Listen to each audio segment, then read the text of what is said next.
Joe Rogan Podcast. Check it out. The Joe Rogan Experience. Train by day, Joe Rogan Podcast by night, all day. I never know what's going on with you, if this is like an act or if this is part of the fun of being Chrissy D. I mean, no. Well, Chrissy D was all fun and games. Was. Third person. Now we're coming into a part. Two major things have happened here. Okay. One, I've refound my love for Christ, and I'm back believing. I'm back being Catholic. I'm back in. Nice. Got 2 feet in Catholicism. Okay. We're back, baby. And then the other thing is I 6 months ago, I had this beautiful house, Staten Island, right? Everything we wanted. Sold the house because I was having anxiety about doing a show at Radio City. Swear to God, my brain couldn't process it that way. But through therapy, the therapist figured out, and it's right because I checked on this with my girlfriend, and she was like, "That's exactly what you did." Was very nervous about Radio City. Didn't know where to put that energy because it's a big show. I'm a New York guy. Biggest weekend of my life. So I said, about 2 weeks before Radio City, came home. I said, "We're putting up the house for sale. I want to be able to walk to a bagel store. We can't walk to a bagel store at this house on Staten Island. I need that for my creative process." And my girl was like, "What are you doing?" "We just renovated our kitchen. You just poured money into this. Is our home." I was like, "I can't walk to a bagel store and it's going to fuck my comedy up. It will." What? And she, yeah. And then, then people, if you knew my address back then, you would know that was a bagel store 0.9 miles away that I didn't know about. But But you had a dream house. I had a dream house that we put to our liking. And I said, didn't understand it then.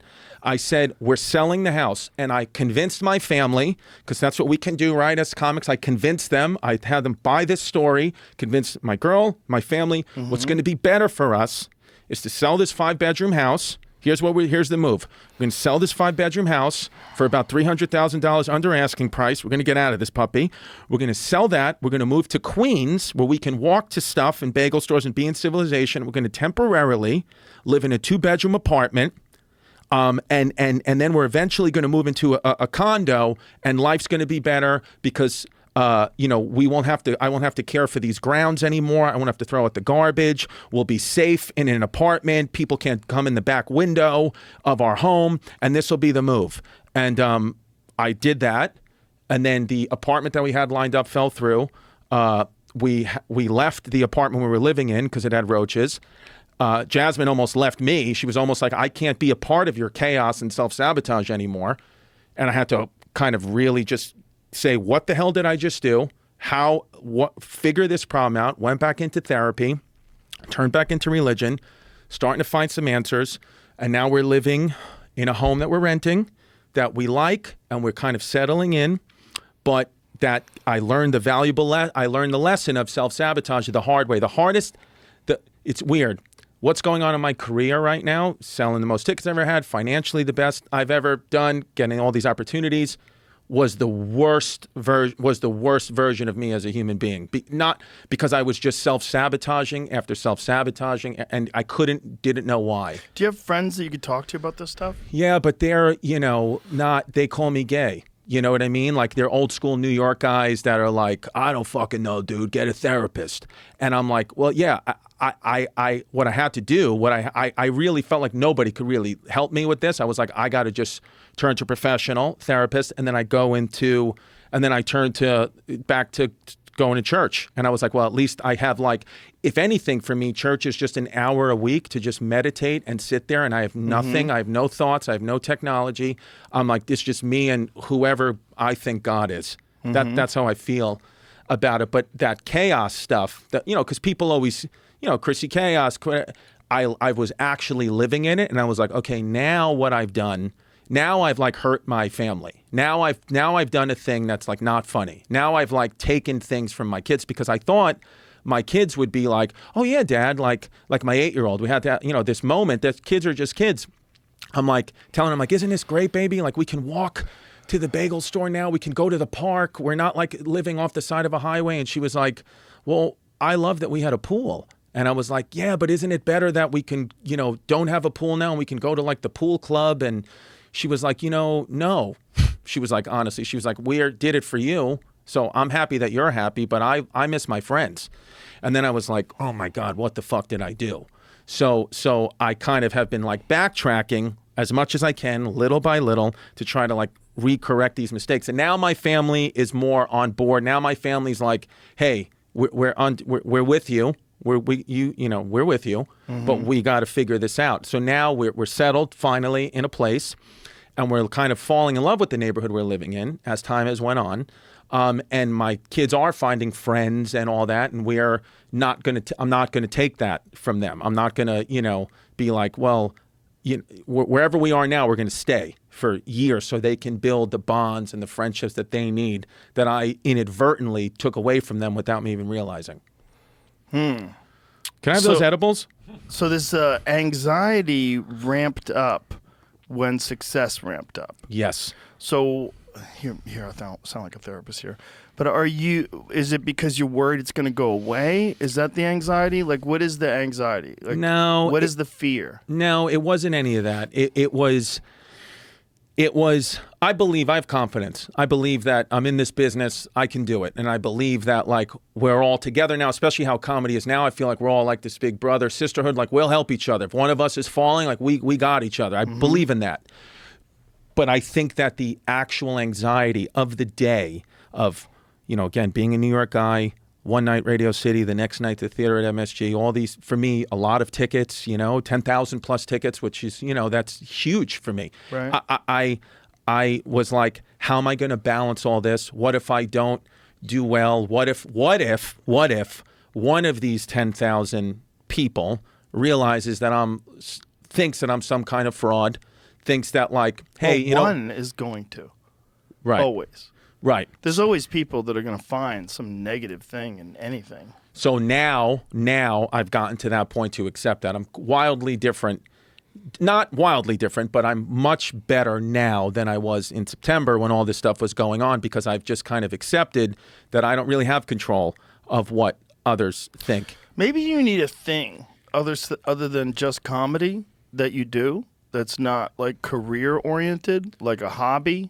Like right. some kind of other interest that you really enjoy that you could focus on. So what I did, I'm trans people. Is that what it is? That's yes, trans feet. I'm really into wiki feet for specifically trans women, and so no. What I think is, well, what I've done, because I haven't gotten to the hobby yet. What I've done is I thought I was always focused on my kids. Always being a father is everything to me. But I said, what you just said. I said, I'm going to really just focus on being a dad, being home, coming off the road a little bit, just temporarily doing my thing in New York, keeping my podcast going, keeping my name out there, but not going on this national tour, getting away from that.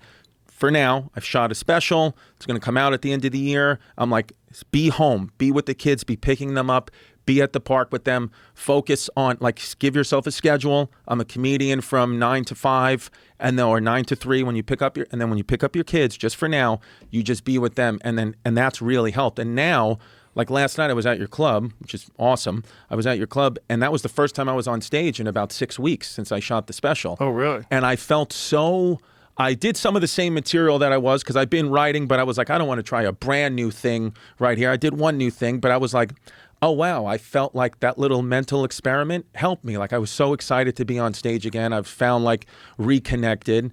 And something that you do that I noticed last night, and I was like, how much, there's really nothing more you can do in comedy, right? I mean, you've done everything. The biggest you can get is you've achieved, which is beautiful. But I still saw you yesterday obsessing over your hour and thinking about, like, how do I make that joke better? Which is why you've gotten here. And I've had that question in my head yesterday. When I got back to the hotel, I was like, do I have that? Is it okay that I don't have it like Joe? Does that mean I'm going to not be successful? Does that mean kind of, are we all just different? Because I love comedy, but I was like, I don't know. Like, I just shot a special and was like, you know what, I need some time off, where I don't know that you've ever done that, right? I mean, you've never taken a big break from stand-up. Well, I took a big break during COVID. Right, but other than that, you've always been like, you have a love and a passion you're not worried about, like, you're never looking at your watch being like, is an hour up yet? You know, when you're podcast, you never be like, oh, I got to get an hour. You just flow. You're just free in the moment, flowing with passion, which is very admirable. And I look at that sometimes and I question myself. Where I'm like, do I have that?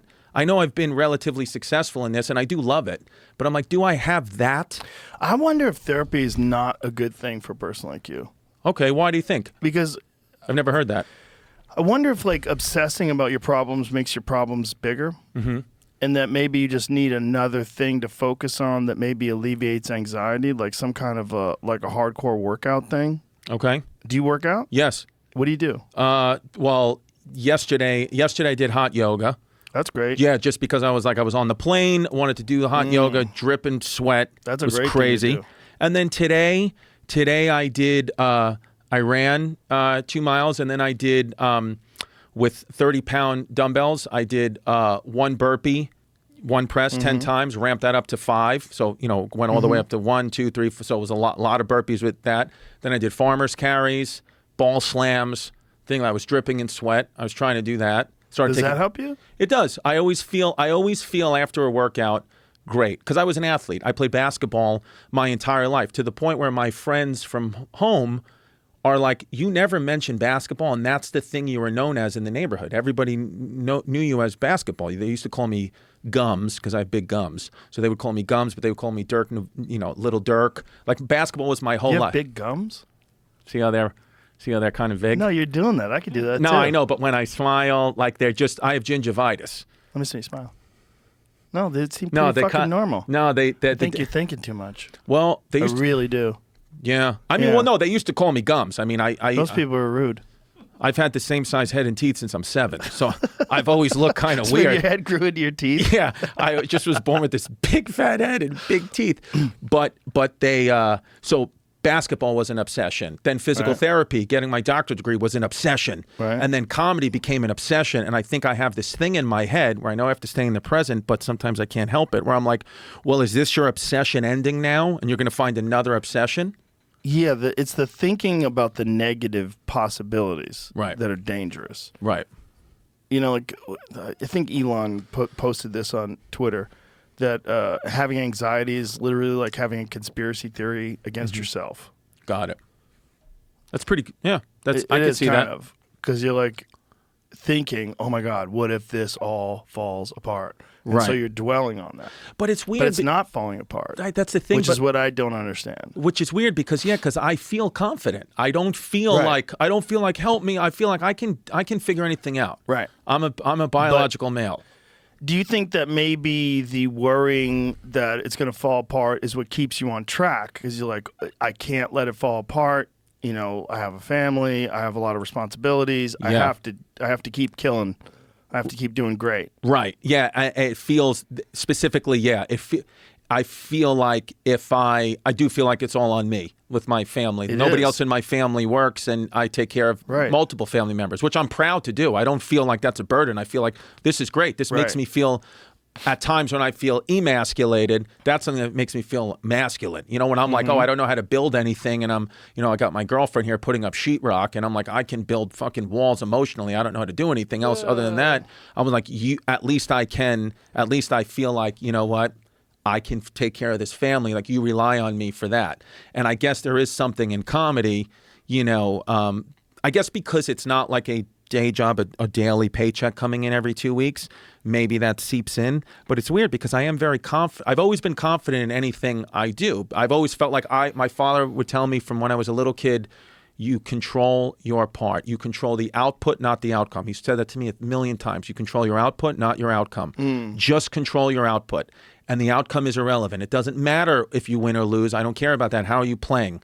And so I feel like I control my output as best I can, but yet then I sit with these thoughts kind of, they eat at me sometimes, But, and then maybe it comes out in weird ways where I'm like, well, I'll just sell my house, or I'll, I have a grid family thing right now, but maybe I'll fall in love with the actress from Baby Reindeer. I don't know. Did you ever talk to anybody before you sold your house? Like talk to one of your friends?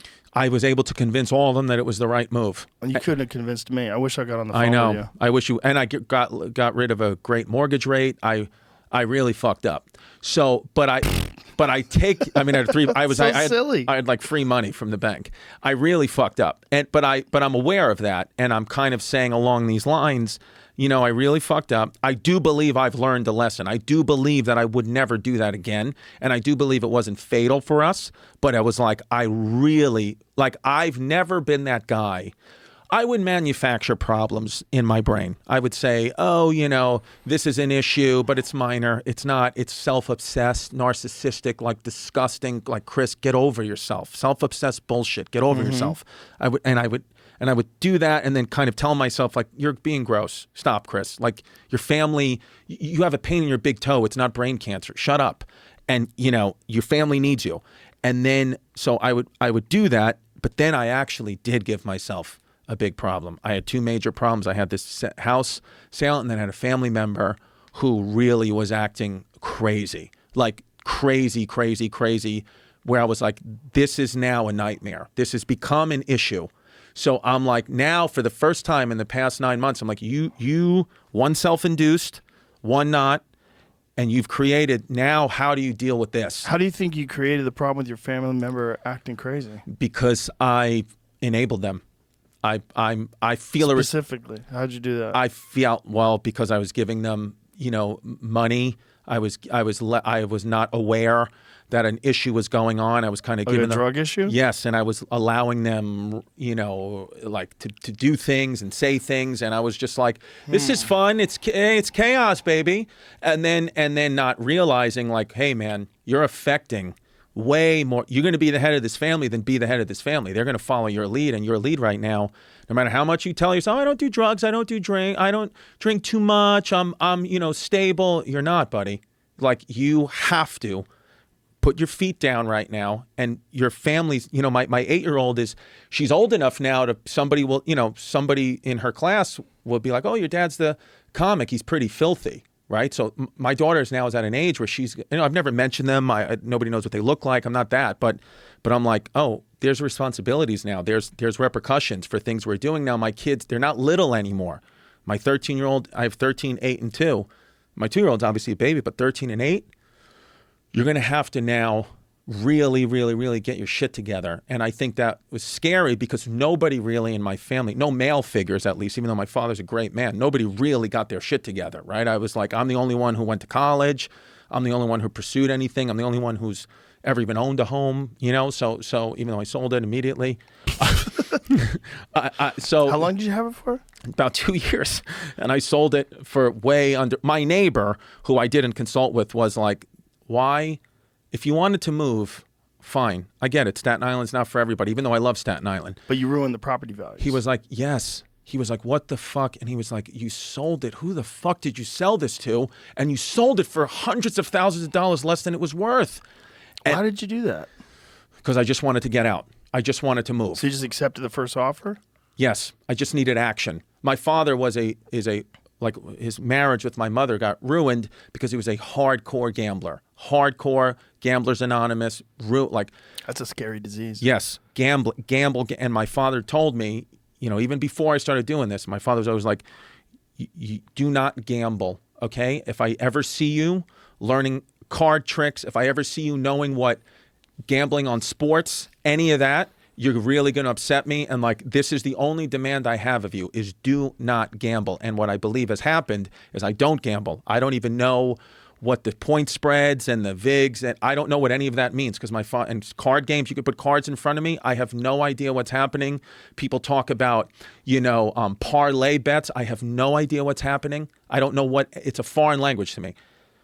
Because I was like, I'm going to do that. But what I've realized now is, well, of course I'm gambling still. I'm just not playing card games and betting. You're just taking risks with your life. I might be taking bigger risks with my life than he could because now he was gambling. Yes, he lost his marriage to my mom, which sucks, but whatever. You gambled, some guys wanted to kill him because he owed money. It got taken care of, and then he went to Gamblers Anonymous, and at least he was like, well, I have this disease, and I don't do it anymore. And I respect my dad for that. He got out of it. But I'm like, man, I was going down this path where like, how many more decisions was I going to make? How many more times was I going to gamble? Because I was like, I didn't realize, and this this last 9 months, I was like, wow, dude, you really fucking are looking it in the face now. Like, these decisions. I mean, dude, when your 8-year-old looks at you like, what the fuck did you do? Right. That's all, your mom and dad can tell you shit. Even your wife and girlfriend can tell you shit, which I all love and respect. But your daughter is like, what did you do? Why did you do this to us? Right. You kind of have this major wake-up call where it was like... Yeah, when I moved here, I was very lucky that my kids wanted to move here. Right. And it was lucky during the time that we moved. There was a real clear reason because LA was fucked. Right.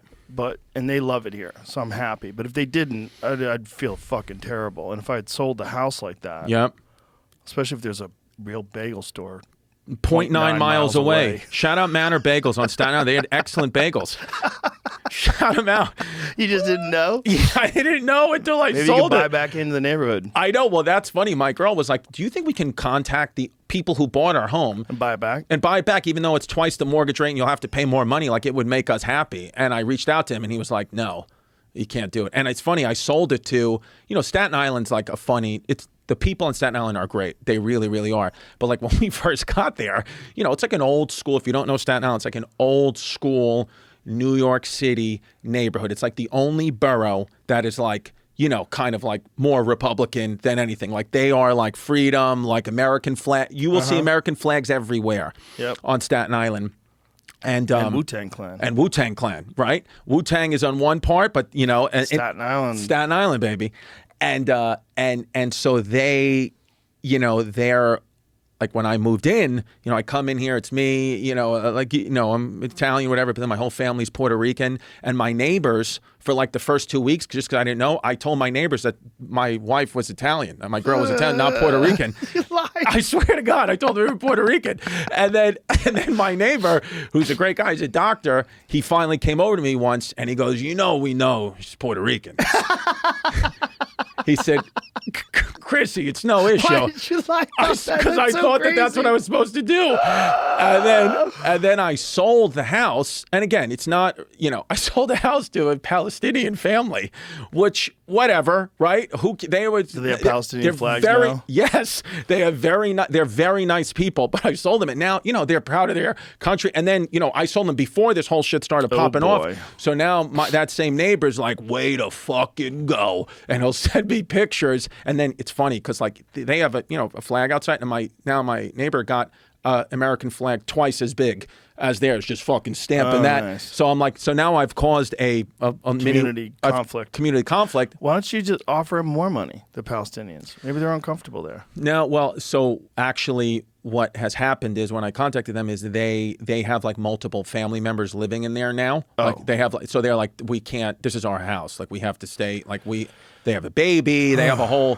So, and I fucked up, but I do feel that I'm confident we are getting out of it, and I'm confident in my abilities.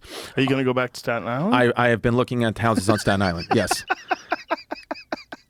I have, and we actually we put an offer in on one last week. You're a fun mess. Thank you. It's a fun mess because it's not the worst kind of mess. Like No. if you were a gambling addict, that's a scary mess. Or drugs. Drugs is a scary mess. Yeah, those are scary ones because those people slip away and then they find themselves at OTB and they're fucking betting money they don't have and they get that rush. Yeah. And when you see people that get that gambler's rush, it's just like a drug addict. Like their eyes gloss over. Like they just need that fix. They need that bet. You've seen Uncut Gems, right? Sure. Oh, It's a does phenomenal. it give you anxiety? Oh yeah. That movie's so good. So nuts. Well, that's when I watched it with my dad. My dad was like, "This is what life was like. Yeah. This is what it was for me." I knew so many people like that in the pool hall. Yeah. That were like that. It's a wild thing to watch because you realize like, oh, it's a drug. You're getting a drug. You're getting this weird anxiety fix. Right. This dopamine fix, whatever it is from gambling. Yeah, and my father, like inadvertently, like 'cause, my dad loves me, like a phenomenal father. Right? They divorced when I was 1. My dad lived on Staten Island, my mom all the way in Queens. If you're not, that's like a 2-hour commute. He didn't have a car. He was taking the ferry and trains and never missed one visitation with me. He was at all my games. But even in the throes of the addiction, like he would take me to the OTB racetrack and I loved it. He was like, we're going to watch the horses, Chrissy. You have a yoo-hoo. We'll have fun. But, he would always tell me, you could leave my mother's house, right, where she still lives, and you could go to the right was church, and to the left was the OTB racetrack, but the church was like at a top of a triangle, so you could go either way and get to the church. And my father told me, he'd always be like, when you're going to church with your mother, though, you always go to the right, okay? You don't walk to the left. Never walk past that OTB with your mother to the right, because he knew that the dirtbags who hung out outside there knew me. And so one day we walked that way, and they all started going nuts. They're like, there he is, Chrissy, good luck, John. There he is. And my mother was like, how do you know those men? How do you know those men, honey? And I was like, sometimes Dad walks with me past that way. And then she was like, you tell me right now, is he taking you into that OTB racetrack? And then I didn't know what the fuck to do. I had that moment do I side with my mom or side with my dad? And I remember first time feeling anxiety. But one thing about, I just kind of always sided with my dad. So I was like, no, I've never been in there. I don't know how those guys know me. But then of course she found out, and I got in big trouble. But it's what it is. God damn, dude. Man. By the way, I love Austin so much. I really do. I got into the car today. You sent a car for me to come here. I appreciate. I get in the car. Real nice suit and tie driver, and then he stepped in dog shit as soon as he got into the car. He's walking, and I see him go, oh fuck. And then he steps in dog shit, and he's just driving in the car, and the entire car smells like dog shit. And I said, sir, did you step in dog shit? And he said, yeah, I did. And I was like, oh, okay. He was like, you want me to take my shoes off? I can throw them out right here. And I was like, you'll drive this car barefoot? He goes, absolutely. And I was like, nah, dude, it's okay. I was like, you're willing to drive this car barefoot? He goes, you're my customer. I'll drive barefoot for you. And I was like, dude, I fucking love it. And then he's waiting for me here. And I was like, what are you going to do, man? He was like, I'm going to find a paper towel and I'm going to wipe down these shoes. You better believe it ain't going to smell like shit in here when you come back. I was like, good for you, dude. Thank you. But full dog shit. Yeah. Good people out here. They're good people out here. Have you met? Yeah, I mean, there's nut jobs everywhere, though, right? Oh, sure. Yeah. Yeah. There's lots of crazy people here. Yeah. There's crazy people whenever you have a large population. There's 2 million people in this area. Mm-hmm. But that's not that much. No. That's what's good about it.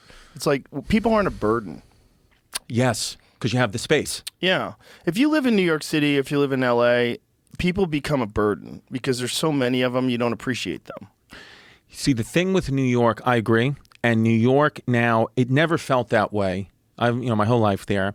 But recently, New York has become a place, still great, still my home city, but the problems that you would always hear about, people would say, oh, it's conspiracy, or you're watching that shit on the news. Now you're actually seeing it. Okay, so for 39 years, I never had not one altercation on the subway or in the streets with any kind of mentally unwell person in New York. There's a lot of crazy people, but they're not really fucking with you. Mm-hmm. 3 times in the past year, I've been physically assaulted or had to defend myself against a mentally deranged homeless person. One time I was walking in the Comedy Cellar, some guy came at me and just put his elbow in my chest, and I had to push him, and he fell over a pile of garbage. I just had to push him as hard as I can, where I'm like, I never dealt with that. And now you're starting to hear people who would always kind of, never, ever, ever even think about voting any other way, but the traditional New York way are I have to now vote another way because it's not safe for me anymore. Right. There's crime, and the cops, I feel bad, man. The cops, if I was a lot of my friends are NYPD. They're like, dude, we wanna fucking police. I can't do anything. My boy was telling me a story. He's like, we were outside the projects, right? He goes, and we see this drug dealer selling drugs, right? We see him. He's selling drugs, and we know he's right there selling drugs. We arrest him. Out. Right away. Out. He goes, then we saw him selling drugs to what we look like a 10-year-old kid. So we arrest him. We arrest this kid. We were seeing a child walk with a bag of drugs. Arrest him, back out. He goes, so what do you want me to fucking do then? Right. I can't keep doing this. Why do you think they're doing that? Living in New York City, why do you think they're letting people out right away? There's no cash bail, right? Right. I was told that's by my police friends. I was told that's what it is. It's that law is the big thing. It's this bail law to get out. He said, which doesn't help anyone because Why was it made? I don't know. I honestly don't know. It's not well received though. Nobody really. You're gonna in New York now. Even the people who are wearing like 40 masks during COVID are like, I don't want my city's like being destroyed now. So now I don't know if that changes in an election, if people will vote I don't know, but I'm like, I see it now for the first time ever. I'm like fully seeing people injecting heroin. Fucking, it's wild. Even my father, who's like, I grew up in New York, my father's like, I remember New York in the 70s and 80s, which was like nuts. Like, he was like, you would get assaulted. Everybody had AIDS. He was like, this is scarier in New York. I'm more scared of this New York. Because he said in the old New York, you knew which neighborhoods, don't go in that neighborhood. And then you're okay. But this New York, I don't know where that shit's coming from. It's going to pop out of anywhere at any time. And you'll have people that will hear this and be like, you're exaggerating. It's not true. I'm telling you, it's true. They just haven't run into it yet. I'm telling you, dude, it's true. And when you are friends with the police, the cops, it's true. Well, when you saw those illegal immigrants that came here that attacked the police officer and they were out on jail the next day, flashing the bird at cameras. Yep. Like, that's crazy. You got someone who illegally enters from another country, assaults a police officer, and they're right back out in the street. Well, and by the way, nobody, like any race or religion doesn't want that in New York. Right. Like nobody wants that. Like that's not a thing that's like, that nobody wants that at all. So like I don't know what it's going to take to change. I mean, I will tell you that like a lot of New Yorkers blame it on Mayor Bloomberg. Like he's the most hated ex-Mayor Bloomberg. He's the most hated person. Really? More so than the last guy? Than de Blasio? I'm sorry, de Blasio is what I meant to say. I'm sorry, not Bloomberg. De Blasio is what I meant to say. I'm sorry. Right. Mayor de Blasio is hated like he's hated more than Satan. Like people, I was at a gym once in Park Slope, Brooklyn. He was on the elliptical, and he has a security guard standing by him. He was the acting mayor, and I mean, people were just fucking trashing him as they walked by. Outwardly trashing him. Because nobody gives a shit. We were like, the one guy was like, you fucking suck. And by the way, that's a girl's machine. That's a girl's machine. Elliptical's a girl's machine? That's what they said. And I was like, it's not. Nobody's ever said that to me.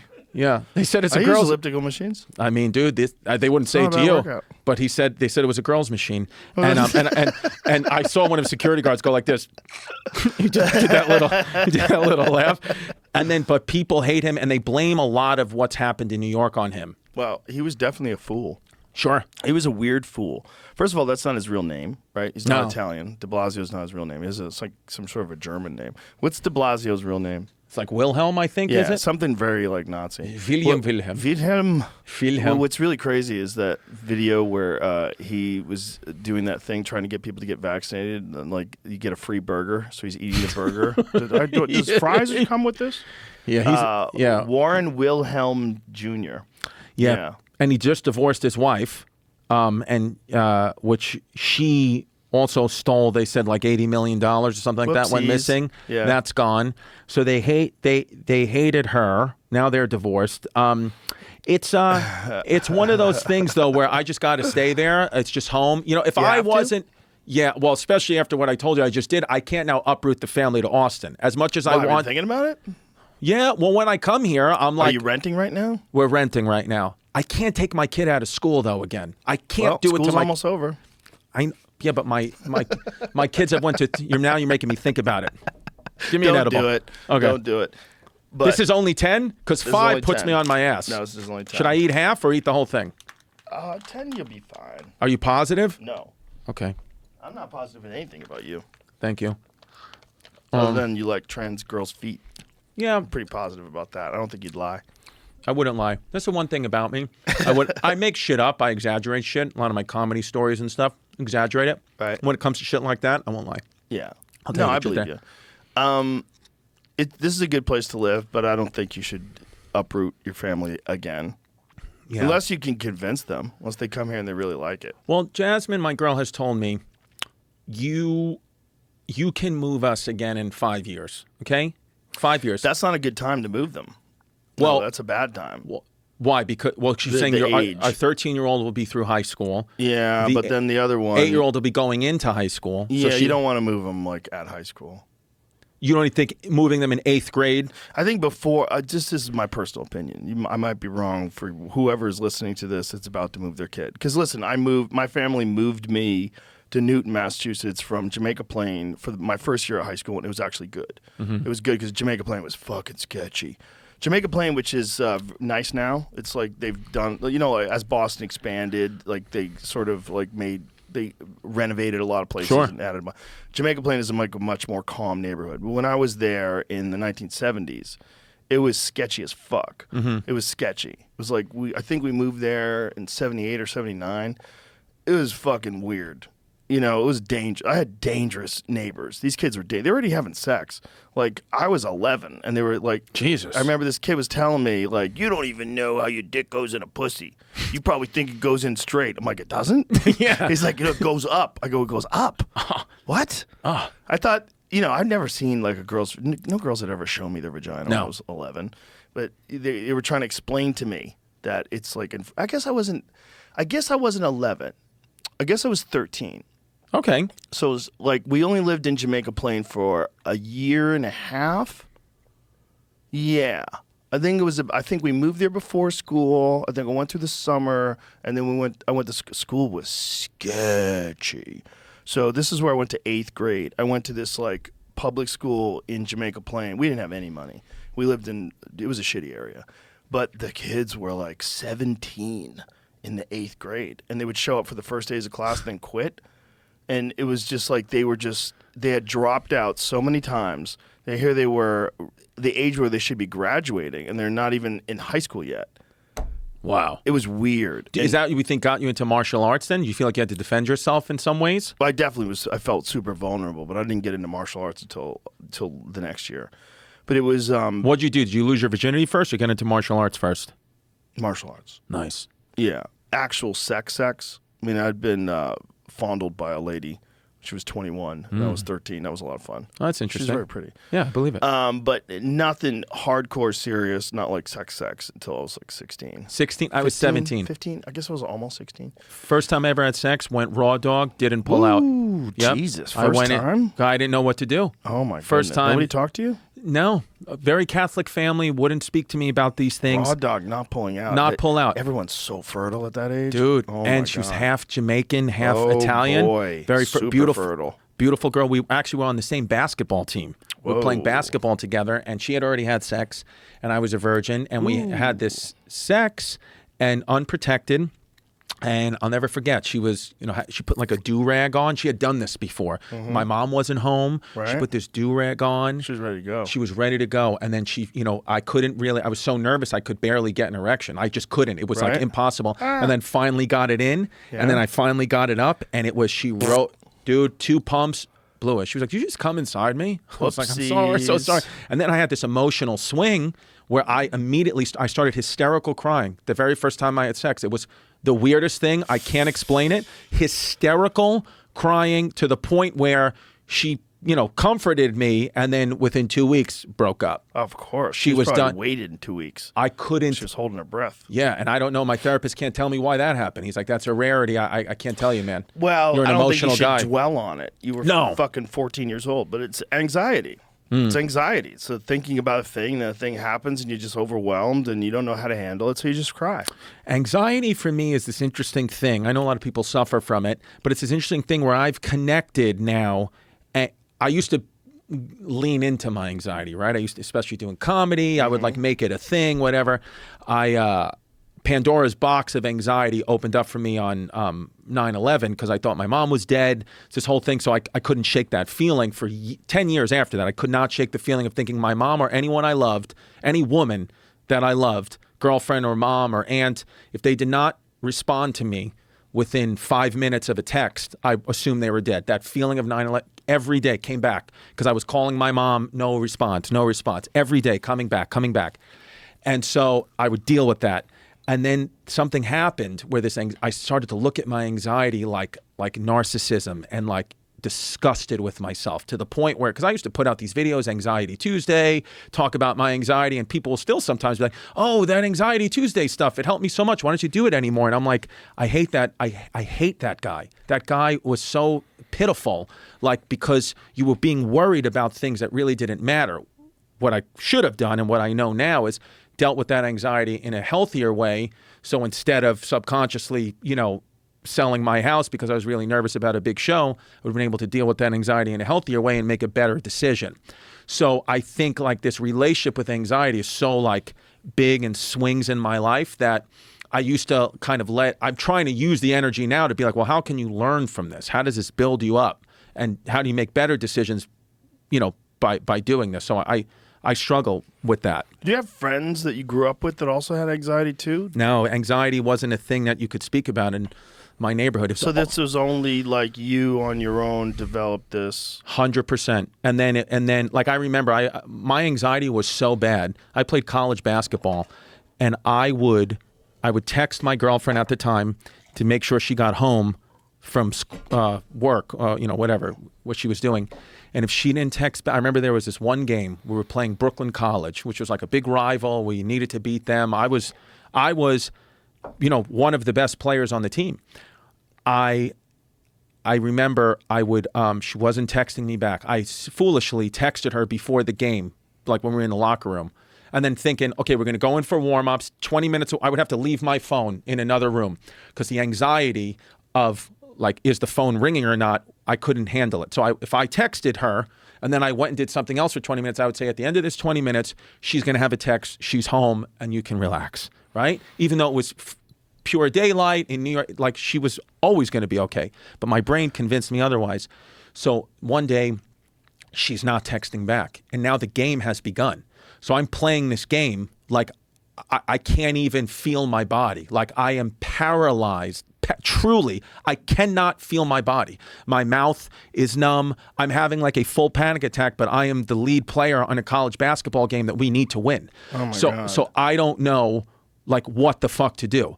So I call a timeout. Overrule my coach. I'm like, timeout, coach, I just need a breather. Okay.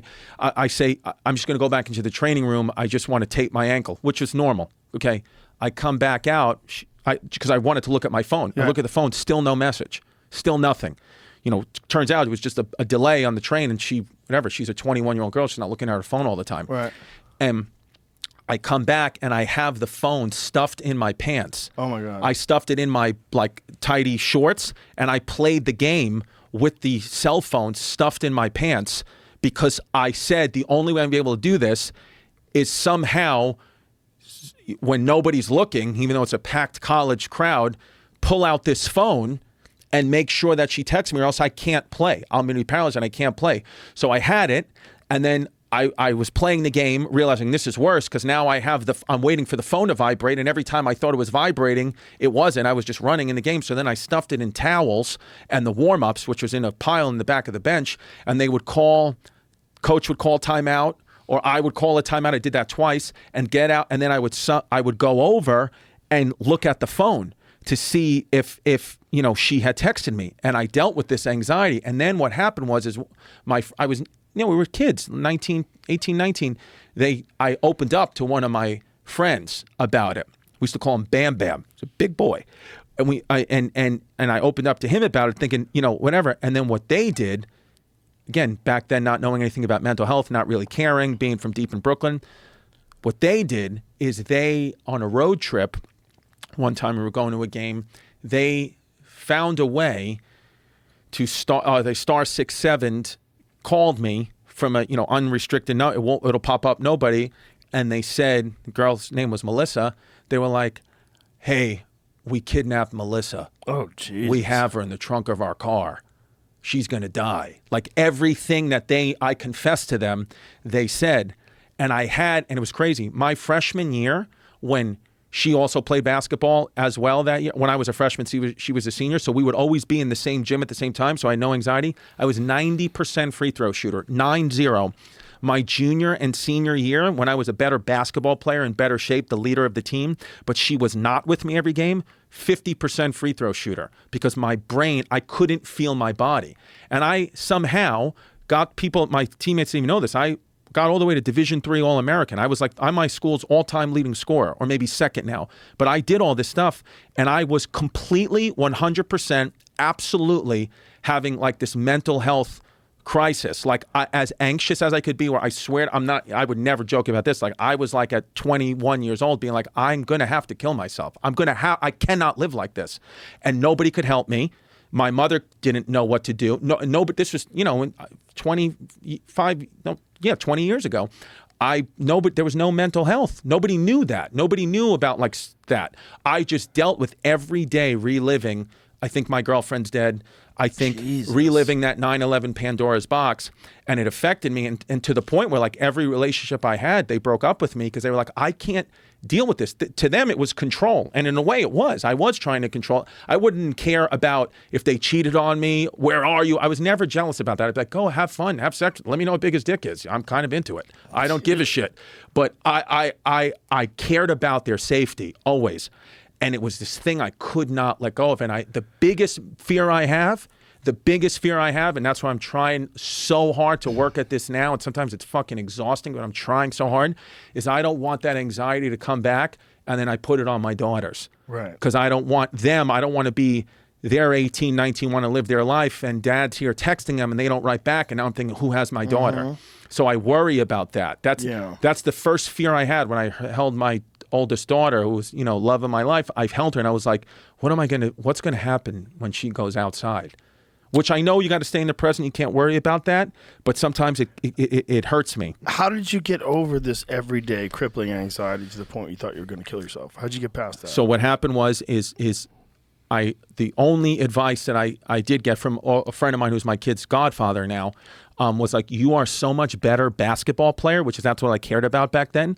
You are such a better basketball player when you're single. When you don't have a girlfriend, you are such a better basketball player, and that's what you need to do. So the only way at that time I could overcome it is to be single and to not connect to a girl in any way, shape, or form, because then if I was single, I wasn't worried as much, because my mom always would text me back, or if I called her, she was always pretty much home. I very rarely dealt with instances where my mother was not responding, because my mom, she is thinking about me all the time. Right. Where these girls, rightfully so, would be like, I'm not going to sit here and respond to this behavior, like he's nuts. Right. And I was. So that's the only way I could get over it. Now, how I deal with it, now, my girl's out picking up my kids from school, and while we're doing the show, I just have a feeling, what I think about now is, if something was to happen, I can handle it. I'll be okay. It's going to hurt, but I'll be okay. I've had enough life experiences where things hurt, but you'll be confident you can get through it. And I try as best I can to tell myself, hey, your brain is a defense mechanism, is always going to give you worst case scenario for survival. So just know that worst case scenario is statistically the least likely thing is going to happen. And if, God forbid, it does happen, you'll be able to deal with it. You can handle it. Where I think the anxiety for me the last time came, I don't know what to do. I don't have the tools to help me if something horrible happens. So life experience, therapy, all the things. Yeah, but it's interesting what you said to me about therapy, is I felt that way myself. I was like, sometimes I feel like we all have issues, but I'm like, sometimes I'm just like bitching to my therapist, and I'm forcing myself to talk about these things that I feel like I have a better handle over from like my own kind of, meditation and just, thinking, like seeking out help for myself, listening to people speak, having life experience. I'm like, I like my therapist, but I'm like, I don't know, man. Sometimes it's like, you don't want to be the guy that's like, I don't need help, because I get it. But I'm like, yeah, I didn't need this today. I feel like you made me nervous again now. Like I didn't need this at all today. I was okay today. Right. But it's Tuesday, 11:15, so that's our session. That's what Abigail Schreier was saying. I had her on, and she had written a book about therapy and kids, and that obsessing about problems sometimes can exacerbate the problem, make them worse. Right. So instead of just like allowing that problem to sort of go away and naturally recover from it, now you just rehash it over and over and over and over. And that's it no becomes good. a thing that you're concentrating on all the time, and that you're not developing the ability to be resilient. And resilience comes from a lot of things. A lot of things is like, if you have bad things happen in your life, you could develop anxiety. But also, when bad things happen in your life and you recover from them, you realize you can recover from bad things. Yeah, that's how I feel now. I feel like I'll just, I've been through it. I'm okay. Like, I'm not scared of anesthesia anymore. I used to be that guy that's scared of anesthesia because I had to get a colonoscopy because I took a shit that looked like it had some blood in it, and it turned out it was just a bunch of boysenberries. But that's what it was. Did you ever eat beets? Yeah. You eat beets, you go into a panic. So I didn't know. So the doctor, I showed him a picture of my shit, Yeah. and he was like, "That doesn't look great. Let's just get a colonoscopy." And I got the anesthesia, and I woke up and everything was fine. And I'm like, "Well, now I'm not scared. Now I feel because a big anxiety for me would be, okay, I feel a pain in my chest, my stomach, whatever. Like I had gas once in my stomach, and I had shows in England, and I literally went from literal gas pain because you were eating all this British food, just a minor gas pain that was going to go away in 10 minutes to brain exacerbated it into potential appendicitis. I'm across the ocean. So now I have 3 more shows left. So what I'm going to have to do is figure out a way to get home preemptively. So what I'm going to do is I called the venue. I said, I have an emergency. They said, what's the emergency? I said, my stepmom died, which wasn't true. And I got on a flight. No, you I didn't. swear to God. And I got on a flight. Jesus Christ. Yes, I got on a flight, didn't tell the other people on the show, got on a flight and got home because and when I landed back at JFK, my stomach pain went away. And it was all in my head to begin with, because what I was saying was at that time was I'm going to get my appendix removed over here. I might die in the hospital. I don't know how I'll react to anesthesia. But now, oh my God. But now that wouldn't happen. Now what I would say, if I got an appendicitis feeling right now in the show, what I'd say was, well, if that's going to be the case, you'll deal with it. You know what anesthesia feels like. You won't know about it anyway. We have enough modern medicine here where if this thing got really bad and this was like you're gonna die, you have enough medicine here where you can make this as painless as possible. Were you the headliner of these shows? Yes. Oh my God. They weren't selling, but still. Jesus I wasn't Christ. selling anything, but I still was the headliner. I let people down, and I had to apologize to my stepmom that I said she The other people that died. were with you, did they fly over there to do those shows too? No, they were from the UK. England. They were Okay. from the UK, but I missed. All I ever wanted to do was see the beach in the UK. I've always been obsessed with I wanted to see the water in England, and that's what the day I left, they had a beach day, and I left because I was like, I have stomach pains, and I flew away, and because my brain would get the best of me. But now I'm different. Now I'm saying, well, I'll be able to handle this. That's how I feel. Jesus. It's a little nuts, right? It is a little nuts. But it's okay. Yeah. I don't know how to handle that. I know. My brain thinks so different than yours. It's But- hard for me to... But isn't it interesting that we can both of our outlets are comedy, even though our brains are different? Because it's really I do comedy because it's a defense mechanism. That's why I do it. It's an art form. It's a discipline. I like it because it's interesting and it's fun. I like it because it makes people laugh and it excites my brain to come up with new stuff to talk about. But and when to you were figure out a young, way to do it. But when you were young in like Jamaica Plains and doing those things, would your defense thing would you always try to make people laugh from a defensive point of view? See, I was No, but if you talk to like my friends from high school, they wouldn't have told you I was funny. They thought I was a psycho. got it. I'd gotten obsessed with martial arts when I got to high school, and that's all I cared about. That's all I wanted to do.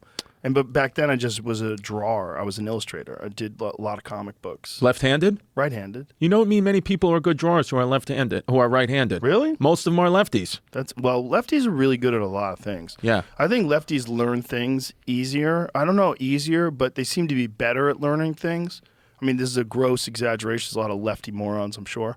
But lefties are really good at boxing. Like some of the hardest sparring rounds I ever had to do were with left-handed guys. Mm-hmm. It's a different angle. You're looking at things totally different. You're open for stuff that you're not. Like you're open for a straight left.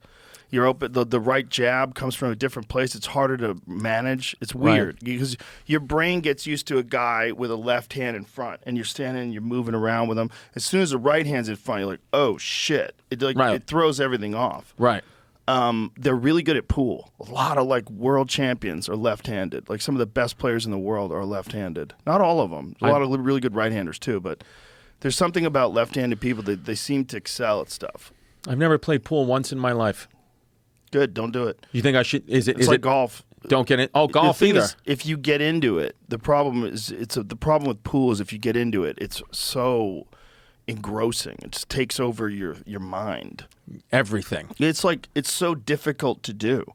People don't understand, like, to play really good pool requires like this insane level of concentration that's sort of like a meditation. You're thinking about so many things. You're thinking about the exact amount of revolutions you're putting on the ball, the angle that ball is going to come off, what is going to come off with spin. Are you going to put check spin on it so it shortens the angle, or are you going to put running English on it so it lengthens the angle? Are you going to hit it soft or hard? Where do you want to get for the next shot? And then where do you want to get for the shot after that, which is you have to play 3 balls in advance. Oh, my God. I'm out already. Yeah, and it's all this geometry, and you have to understand angles and collisions. And What about and it's chess? a feeling. That's another one. Like, I'm scared to do it. I remember when Howard Stern got really into chess. I was listening to the show, and he was taking chess lessons and all these different things. I was like, ooh, that's one of those things. Like in Boston, one of the things that I noticed is the guys who were really into golf, their careers suffered because they weren't really thinking about comedy. They're thinking about they wanted to play golf. Comedy was like their job that they would do so they would have money, and then during the day they would play golf. And golf had become their thing. That's interesting because I thought you were going to say it feels like the guys who I know who play golf have bigger careers because they're making these connections with people on the golf course and getting these things. Well, that could happen too. I mean, Yeah. that's certainly a business thing. Golf is a great business game. If you're into business, like you kind of almost have to play golf. Yeah. Because guys like to do deals and talk about things on the course. Yeah. You get to know a person on a golf course. You know, just like you get to know a person playing pool. Like Right. you get to know like how they can handle pressure. Right. You know, what kind of a person they are. You know, like Brian Callen famously told me the story where his mom was watching this guy that his dad was going to do business with play golf, and the guy cheated at golf. He moved the ball, and she goes, "Don't do any business with him. He cheats. Right. Move that ball. Right. He's a liar." Like she was right. Turned Yeah. out she was right. Yeah. But there's a thing that you could see when a person plays pool or plays Right. golf. You see their character. Yeah, that's like my father has a rule. If you're a fan, if you grew up in a city and you're not a fan of that team, you're a fan of a team from another city, he doesn't trust you. And he never will. He just won't, and it has nothing to do with his team. That makes sense. He just says, what kind of traitor of a person are you Yeah. that you want to live around people who hate you because of your fan choice? Unless, he said, the only caveat to that is if their father was from like Pittsburgh, Right. and you're a diehard Steelers fan, you moved to New York, I get that. Yeah, I get but if that. you're the guy that just wants to go against the grain, his advice is no thank you. I want nothing to do with it, which that's pretty good advice. Yes. That's a pretty good rule to live by. Sure, that's like someone who's in your tribe that secretly wants Yeah. to be in another tribe. Yeah. The Yeah. only thing me and my father disagree on is like right now I'm wearing a Mets shirt, right? And the only reason I'm wearing this is because I'm going to be honest with you. I jerked off today. I was coming in a little heavy. I was a little anxious. Whatever, it happens. And then I kind of just let it sit there on me. And I got up, and the shirt that I had was at the edge of my bed that I was going to wear. And I got up, and it just leaked. It fell onto the shirt. So I was like, this is the only shirt I have. So I threw in a Mets shirt, knowing that some of my friends back home are going to be like, are you a fucking Mets fan now? I thought you were a Yankees fan. And How dumb is that? Because they're both from New York. that's my thing. The For me, I'm New York. I root for Mets New York. is like people who use Android phones. Yes. Like you're a rebel. Yes. It's true. It's true. You know? Dude, you know why I'm a Mets fan? I was born in Queens. My father's from the Bronx, diehard Yankees fan, but Mets fan, the owner of the team, Steve Cohen, right? He's, big owner, whatever. Really nice guy. I did, in the pandemic, his 60th birthday party. Oh, no. Private party, right? In a room like this. Did it suck? Here's what happened. So,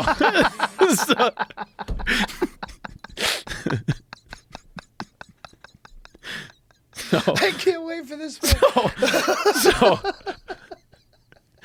okay. So here's what happened. All right. So, all right.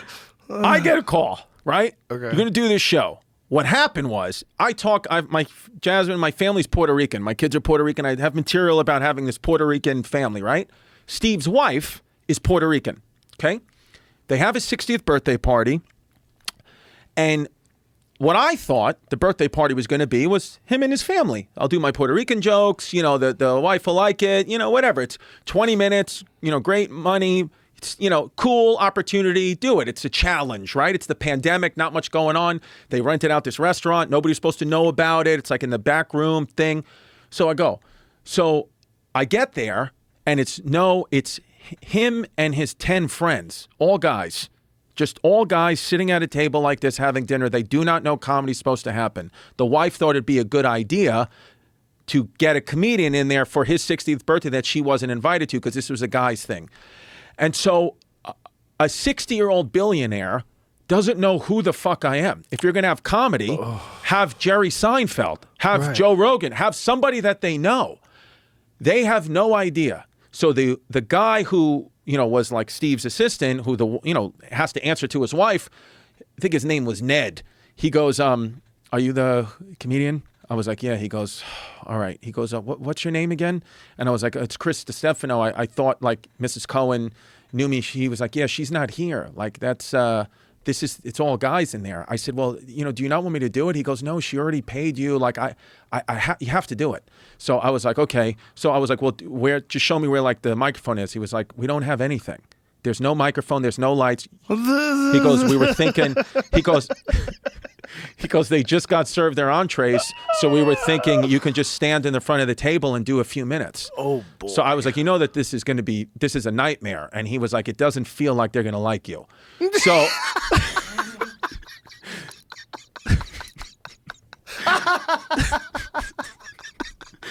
Oh my God! So Ned, my hands are sweating for you. So Ned goes, listen, they just got the entrees. Just go out there. And so I swear to God, I told him my name 3 times. He goes, all right, Steve, your wife had a nice little surprise for you. We got a comedian. We got a fun comedian. And he goes, so here he is, and he goes, Chris, and then one of the guys went, Chris Rock? Is it Chris Rock? And then he goes, no, it's not Chris Rock, it's Chris, what's your last name, kid? And I was like, Distefano. And then as I'm walking in, somebody goes, who the fuck is that? And so I walk in, and I get up there right away, and I was like, hey guys, I know this is probably not what you wanted. I can leave right now, but I have, if you want me to do some jokes, like, I'll do them right now. And then one guy was like, yeah, do it. He goes, but make it quick. So I was like, okay, this is good. So I go out there, and Joe, I am fucking bombing like you can't imagine. Like a full zero. All you hear is knives and forks hitting the plate, people chewing. At some point, I don't know who threw it, a shrimp bounced off my chest. Somebody hit me with a shrimp, and they're dying in the back of the table. Tommy Mottola was there. Who the famous record producer, and was married to Mariah Carey.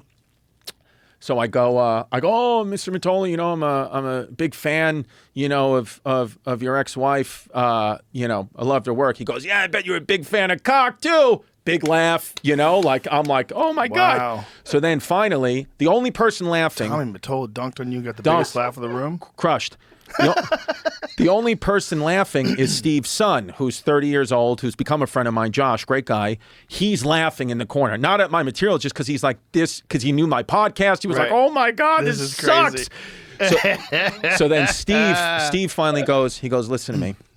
He stops. He goes, I'm doing a joke. He wasn't very nice. He goes, okay. He goes, what did my wife tell you?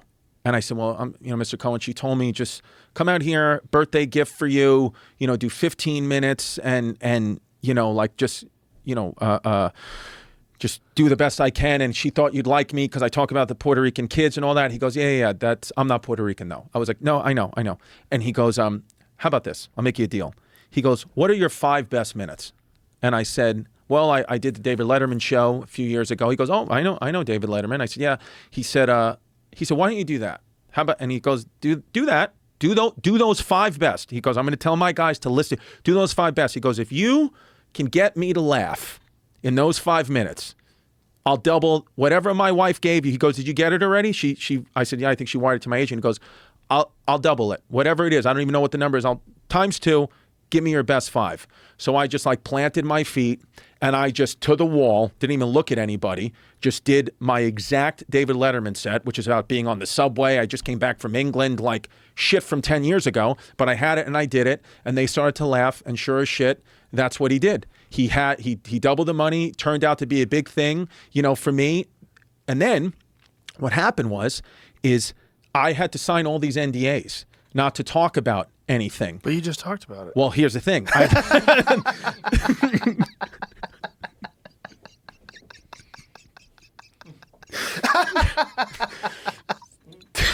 I had to sign all these NDAs not to talk about it. But I thought I had to sign NDAs because it was during COVID times and they were like renting out a restaurant, which like you really couldn't do back then. So I was like, just don't mention that. And I was like, and I thought it was really more for like, you know, they don't want reporters showing up to the actual event and them getting in trouble. But it's like the next day, who cares? So I do my podcast the next day, Hey Babe, with Sal Vulcano. And I start the show with, dude, I fucking ate it last night. Here's the story, right? Going crazy. No. That episode comes out the next day. We filmed it in the morning. It came out that night. So the next morning, so 2 days removed from the Cohen gig, I wake up. I have 20 missed calls from my manager, my agent, lawyer. I wake up, I'm like, what the fuck happened? So my manager gets on the phone. He goes, take down that episode, dude. Take it down. I said, what? He goes, you violated the NDA. You just said all these things about the Cohen gig.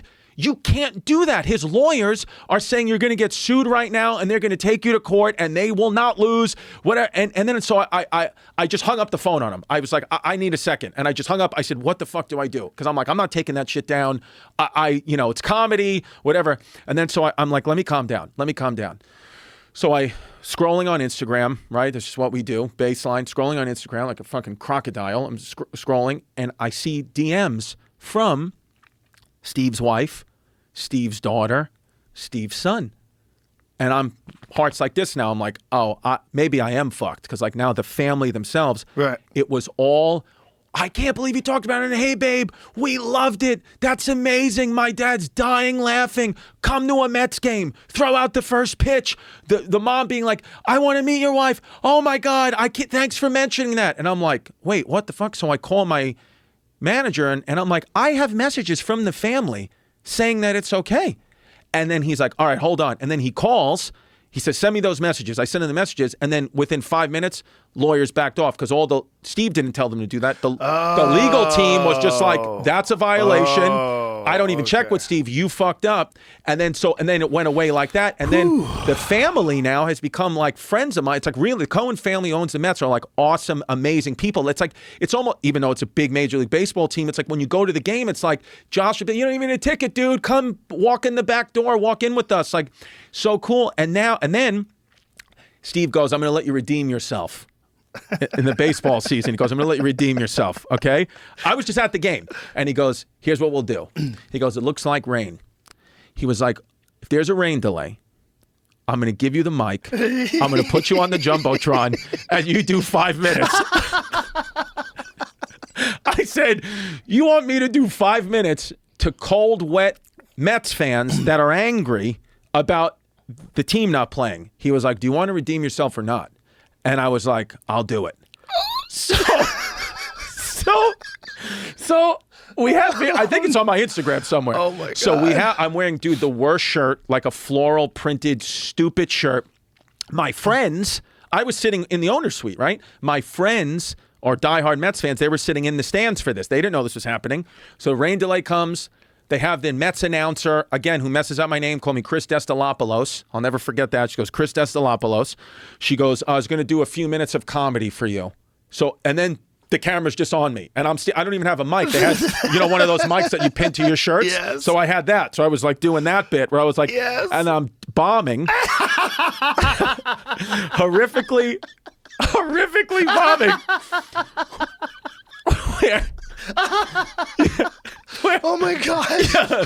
So Oh my God. I'm bombing in front of, 30,000 where when I got Steve Cohen, by the way, and his friends are dying laughing because they knew that was going to happen. And then Steve goes, you're all right, man. You're good. You're all right. And I was like, that. And then I got all these texts and my friends, my boy Pat was like, dude, I was in the stands for that. Like, we're huddled under. He goes, you were bombing. He goes, I heard multiple people say they were going to unfollow you on Instagram for this shit.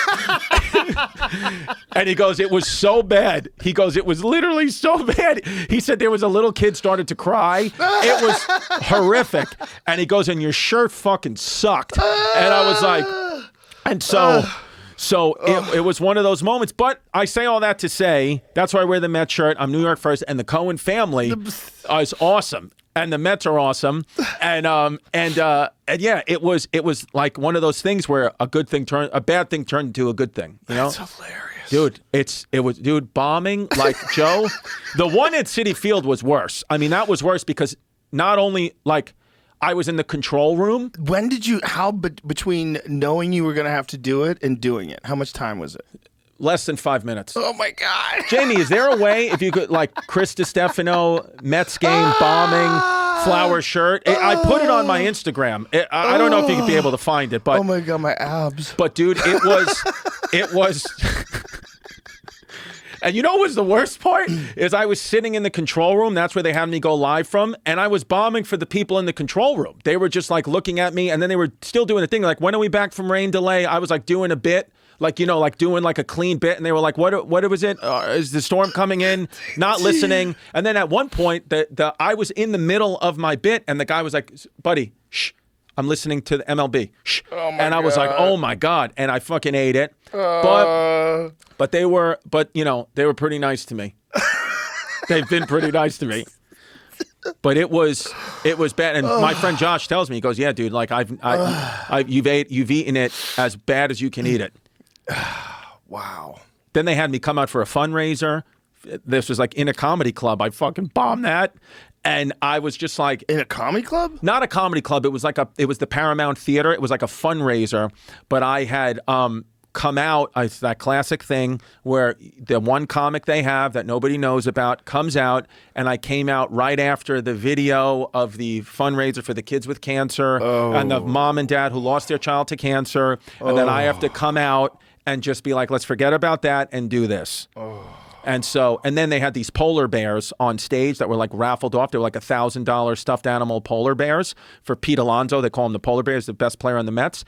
And I didn't know that. So I was bombing so hard for the thing. I just started throwing these polar bears into the crowd just to be funny. And they were like, that was $5,000 worth of raffle gifts you just threw into the crowd now.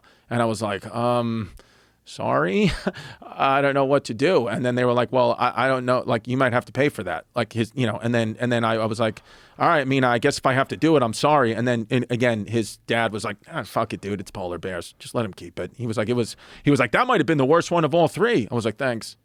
Oh boy. But they still like me. You got to say no to some gigs. I do now. Now I do. Yeah, you can't do that. Now I do. You can't do either one of those three things. You can't go on after a video about kids with cancer. Mm-hmm. You can't go on during a rain delay when people don't know a comedian's coming and you're talking into this thing and then they're in. You can't do that. You can't do a guy's birthday party with all of a billionaire's birthday party with no mic. Yep. They don't know you're coming and they don't know who you are. You can't do either of those things. Yeah, I wouldn't now, but back then, I mean, it was How long ago was this? The pandemic. So it's like 2021. Like world started to open up a little bit. Mm-hmm. So that's 3 years now, ago. and how about this? Now, because I've, this is what I don't like. Now, because I'm Mets, I just like the Mets. I like New York, but because I've talked about the Mets and went to Mets games, the Yankees people used to give me tickets, won't give me tickets to the game anymore. They said, you're either with them or us. I was like, that's kind of a dickish move. Wow. You won't let me go to Yankee games. I'm they like, won't give you tickets anymore? They say you're either with them or us? Yeah, really? I used to be like, my thing is what I've always cared about is like, I love New York, right? I want to be the New York, like a Colin Quinn. That's a mentor. Right. I look up to Colin. He's the New York comic, Dave Attell. These are the guys, right? So that's the aspiration. So like going to the sporting events and people being like, Chrissy, like all that stuff means everything to me. Right. I mean, I want to sell out Milwaukee too, but it's not, if it happens. This yeah. is it? Okay. No, that's not it. That's not it. That's just me being an asshole. That wasn't it. Go back to, this must have been 21 or 22. I'm sorry. If someone, Jamie will find it. Yeah. Jamie will find it. It's me on the jumbo. It's like I'm on the Jumbotron with a floral print shirt. I look like a real asshole. But yeah, they won't, like. That's crazy with the Yankees. They won't do it. It doesn't make any sense. They won't do it. That's silly. But so whatever. I just deal with it. I still root for them. They're not even the same league. Oh, it's dumb. It's dumb. Yeah. One's American League, one's National League. Exactly. Right? Mets are National League, right? Yeah. And so what is that? That doesn't make any sense. I don't know. I mean, because, you just deal with it. But what's the beautiful thing about comedy is, when you put out the comedy work or the podcast is the players, the actual Yankee players, Anthony Rizzo, these guys, they've reached out and been like, oh, I like that bit. So they're like, text me if you want tickets. So that's good now. They'll let you in. So they'll let me in. But these, the PR people who would give you the nice tickets, they said that's not happening anymore for the Yankees. For the Mets were like, dude, we'll give you fucking dirt from the field, whatever you want. So I kind of, you go to where you're wanted, right? That's just a normal life thing. Sure. Go where you're wanted. Yeah, Mets people are rebels. Rebels, dude. But it was because like people don't even think about the Mets outside of New York. No, people think like the Yankees. Like if you think about New York baseball, Yankees. That's what it everybody is. thinks outside of New York. Mm-hmm. But in New York, it's the only place where people care about the Mets. And you know what? The Mets, I would say, the Mets fan base is a more rabid fan base than the Yankees. The Mets are. They will follow you anywhere. Mets fans, like Chicago, Cubs, the Cubs. Everybody loves the Cubs. Yeah, even though they couldn't win, everybody still loved the Cubs. Yeah, everyone loves the Cubs. This edible's hitting me, by the way. Chicago has the White Sox too, though, right? The White Sox, but they're kind of in the not good part of town, supposedly, and the White Sox fans like the Cubs. It's the Cubs are the Yankees in that city. And are the White Sox the Mets? The White Sox would be the Mets. Yeah. So it's kind of that thing. Not a whole lot of cities have two teams. How many cities have two teams? In baseball, the Dodgers and the Angels, but the Angels are so far outside, but that's one. Anaheim, right? Yeah. Yeah. New York and Chicago. That's really all I can think of. And same with basketball, nobody really cares about the Brooklyn Nets. It's all about the Knicks. But LA is just the Dodgers. Like Anaheim is a different spot. Right. That's almost like San Diego. Yeah, it's far. Anaheim's far. San Diego's got a team too, though. That they do, yeah. The Padres, baby. The San Diego Fathers. I love San Diego. Me I too. heard San Diego's fucked now, though. What? I thought My friends who used to live there say it's fucked. They went back. It's fucking tense everywhere, chaos. Really? Because I thought they were like the American Freedom First type Southern California city. Well, that's interesting. There's a lot of military there. I mean, that's the base of that. Right. Navy SEALs, right? Yeah. There's a lot of bases there. We did UFCs down there because it was always a place where there's military bases, a lot of military, but then there's always fucking weirdos, like Southern California, and there's more of them than there are the military people. Yeah, and they vote in shitty politicians, and I know, and then they let tents and all that shit happen. How bad is San Diego now? I heard it. I think my buddy who just got back there. I mean, he said it was fucking awful. If they have the tents, that's he no used to good. live there, and he bailed. They realized during the pandemic we got to get the fuck out of here. Dude, my fucking feet are numb now. From what? The edible, dude. I'm telling you, I can't. It just hits me. It's.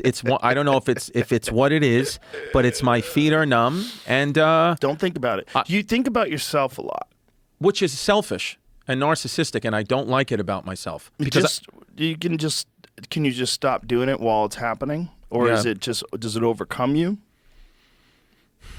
But that's why I was thinking that maybe you needed another thing to think about. Like another thing that you're into, like a thing that's like totally non-career related, like painting or cooking, something. Something.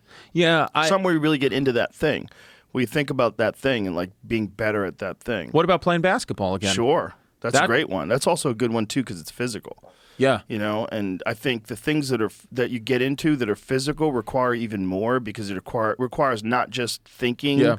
But it requires like execution. There's like a physical thing that you have to do. Yeah, I was going to do boxing a few years ago, and then the very first day I was there, a guy got into the ring and sparred, and he was, kind of being really like a, macho guy, and he was like, "I'm not wearing a cup." And the trainer was like, "Well, you should wear a cup." He was like, "I'm not doing it. I'm not wearing a cup. I'm not wearing a headgear." He got hit in the nuts, and his testicle came out of the scrotum. So that was my first 20 minutes there. So I was like, I'm probably not going to do this, even though I know that that's not most likely going to happen to me because I would wear the cup. But I was like, I just was like, if you see a man's testicle fall out of his nutsack, you're probably not going to go back to do that thing just because it just makes you uncomfortable. But that's what happened to me. Yeah. But I do envy, I do feel, I should know about MMA because not only is it such a cool sport, you can defend yourself. Also in the comedy community, it's big. I mean, the only fight I ever went to was a PFL fight, that league at the theater at Madison Square Garden. And the fans, they were, I had never been, I don't know anything about MMA. It was a lot of recognition from the pods because they were like, it's all one community. And so I was like, this could be my golf. This should be my golf. This is what you should get into, not comparing that. That would be very good for your anxiety, though, for sure, because it's very difficult. So it makes the rest of the day a lot easier. Because when I tried one jiu-jitsu class and I felt like I don't even know how I don't blow out my knee. It's a statistical impossibility I won't blow out my knee. Of course, this guy's going to fall on me and I'm going to blow out my knee. But do you just deal with that and say, I'll get over that? Or you just learn ways to not blow out your knee? Well, I've had my knee blown out. I've had 3 knee operations. So I'm just going to have to accept that if I want to move forward in MMA, you're going to blow your knee out. Not necessarily. You could also strengthen your knees to make sure that it doesn't happen as often. There's a lot of stuff you could do to mitigate that. Also, just roll cautiously and be smart about it, and don't roll with crazy people. You see wild people that are just like way too aggressive and explosive, and they just do it in a haphazard way. Don't fuck with those people. So because it's become second nature to you how to do these things, but someone like me who has a bit of fear just from being older and not doing it, like my father learned how to drive when he was 45, so he's just a terrible driver and can't drive, even though he's not scared of life stuff. He's gone to fist fight stuff, but he's like, I can't drive. I learned how to drive when I was 17. I'll drive with one arm. Right. I'm in control. So I feel like that way with MMA. It's like now I've developed all these bad things that can, you think, and I'm like, I can't do this. I can't even get into this. The thing about MMA, if you want to get involved in that, and the same thing as if boxing, the thing is getting hit. And getting hit is not a small thing. It's a big thing. And it's a bigger thing than people want to pretend it is. Getting hit in the head is really bad. And you're going to get hit in the head. And you're going to get hit in the head quite a bit in the beginning because you're not good. And people, especially if someone is sparring you and it gets aggressive, and you're going to get hurt. And that's just fact. That's just especially if you're sparring. Now, if you're just learning skills, you can just learn skills with people. If you have a really good place they can show you how to hit mitts, you can hit the bag, you get a great workout, and you don't actually spar. Or if you do spar, you spar with an instructor who's going to be very gentle. So they're just going to be touching you. They're just going to be tapping you and explaining that you don't have to hit hard. You just have to use technique. When you hit hard, hit the bag. You're not a professional. You're not thinking about taking on fights. There's no reason for you to get busted up. Let's just work on your skills. Got it. So in some ways, then it's like my fear of getting over anesthesia when I got the colonoscopy. You just got to get hit a little bit, and you'll get over the fear. You'll understand you can accept it. The problem is, like, if you're sparring with another guy, and you and the other, like, he hits you with a jab, and then you hit him with a jab, and he hits you a little harder. Like, this guy's hitting hard. And then you start hitting each other hard, and next thing you know, you're fighting. That happens all the time. It happens all the time. So sparring oftentimes turns into like a real fight. Yeah, see, just with big gloves and pads on. And I've only ever been in 2 fist fights my whole life. My first fist fight, I punched this kid Glenn in the face, thinking I'm going to knock him off his bicycle and I'll win. And he didn't even move a muscle, and then he beat the shit out of me. and then the second fight I got into was just like a bar brawl, and I got hit, but I got hit like in the back shoulder. Wasn't too bad, and then I never really got beat up. Hard, it's not necessary. You don't have to get beat up, but just learning how to defend yourself would just help, for sure, anxiety. And it's like, for a lot of people, it's like meditation. It's like medication, in fact, for a lot of people. And jiu-jitsu is a really good one because there's a possibility of you getting injured. With any combat sport, it's a possibility of you getting injured. Right. But jiu-jitsu, at least you're not getting hit. You know, jiu-jitsu is clinching and chokeholds and arm bars and leg locks and stuff. But you can learn those things, and if you do it with a good school that has a good ethic about them, you could do it pretty safely. Yeah, because I'm a person, we talk about it, we get excited about it, but sometimes I don't put these things into practice, even though I know stand-up is, we're doing difficult things here, but other things I'm like for example, when I, in the middle of the pandemic or whatever, 2022, sometime around there, I got nervous about, I don't know how to fight, I got to defend my house, and there was at times talks of to some type of what if a nuclear bomb went off here because things are getting tight with Russia before they invaded Ukraine. So I came home one day with a night vision goggles, a 30-day supply of powdered fettuccine Alfredo, and a gun. And I don't know how to use the gun. And iodine tablets. And so I did all these things, and then I was like, well, now what? My family was laughing at me like, what is any of this stuff going to do? You can't do any of this shit. And I was like, you're right. And I kind of just made a decision, but I don't put things into practice. So I want to make a choice to say, if you're going to talk about it, then do it. Go do MMA. Go try it. Is there a place that you could go to that you know about? Well, there's that Grace. I live 15 minutes from Midtown, and that the place that Anthony Bourdain was always in. Henzo Gracie's? Yes, the main headquarters right there. Great place. And I always see guys walking in and out of there. Yeah, go there. Dripping sweat. You're close to that? 15 minutes. Go there. That's the spot. Go there. Go take classes. Yeah. Perfect place to go.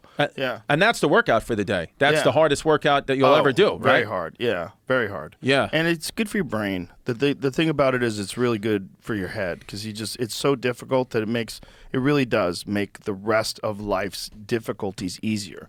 That's a good. Because it's a safe, controlled, difficult. Like there's like if a guy gets you in a chokehold, and you're trying to fight out of it, you can't. You could tap, and then you go right back to training again. And I won't be made fun of that. I'm 30, like an old. No, they'll encourage you. They welcome you. Yeah, a lot of people get into it in their 40s. Bourdain didn't even start until he was in his 50s. What? Yeah, like Bourdain was like 62 when he died. I think is that how old he was? I'm not sure. How old was he, Jamie?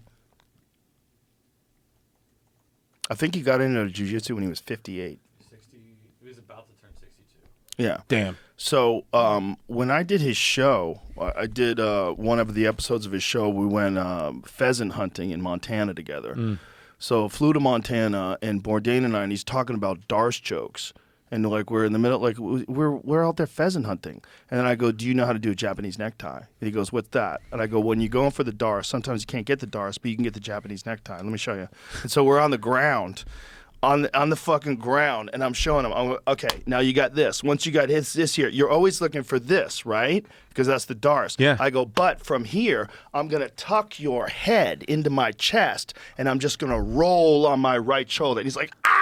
I go, yeah, that's fucked, right? Wow. I roll on my left shoulder. I go, that's the Japanese necktie. So I'm explaining him the Japanese necktie on the ground. That's while crazy. the camera crew is there and shit. And I'm like, go ahead, try it on me now. And he's got his friend Josh. Josh is doing jiu-jitsu too. He's like, get in here.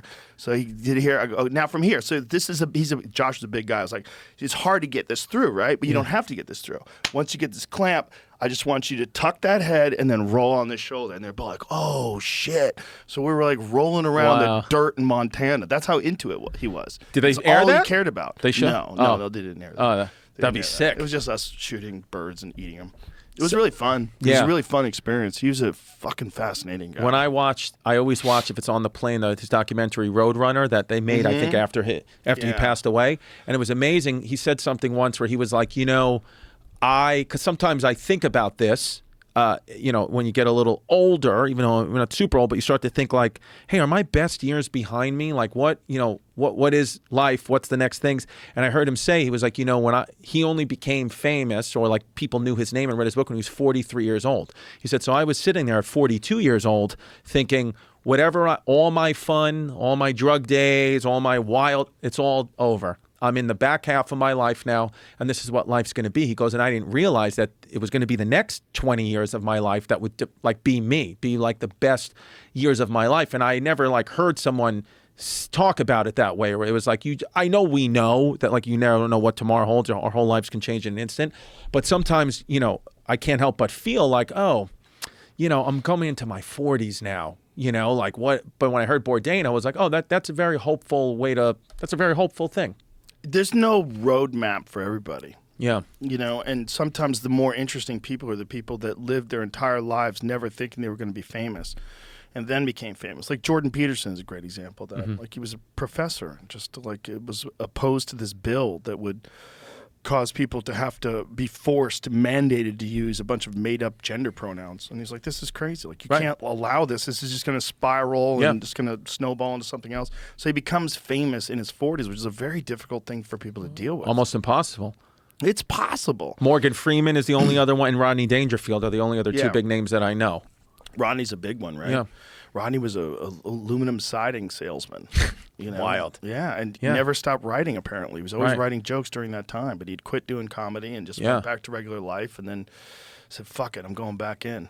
Right. And then, Back to School and all those movies. I mean, Rodney was huge. It's crazy that, how many people are like that out there that could have made it and just didn't? And just stopped. Just stopped or got whatever demons they had got the best of them, Yeah. which is a lot of us. Yeah. I mean, there's a lot of guys out there that have demons, and their demon might be cocaine, their demon alcohol, gambling, whatever it is. There's like a demon that gets people. And just gets you. And it's also timing, right place, right time. I didn't know this about sports, but like, you know, like the same way, like we know funny people that just never really made it for whatever reason. It actually happens in sports too. I thought sports being objective was being like, oh, the best player will get discovered, but it's like, no, you got to have the right connections. You got to play in the right tournaments to get noticed by the professional teams. And there's a guy out there who would have been as good as, you know, the Michael Jordan and the Kobe's of the world, but he just never made it. He never got in front of the right people. Well, it's also a discipline thing. Like sometimes people are very, very talented.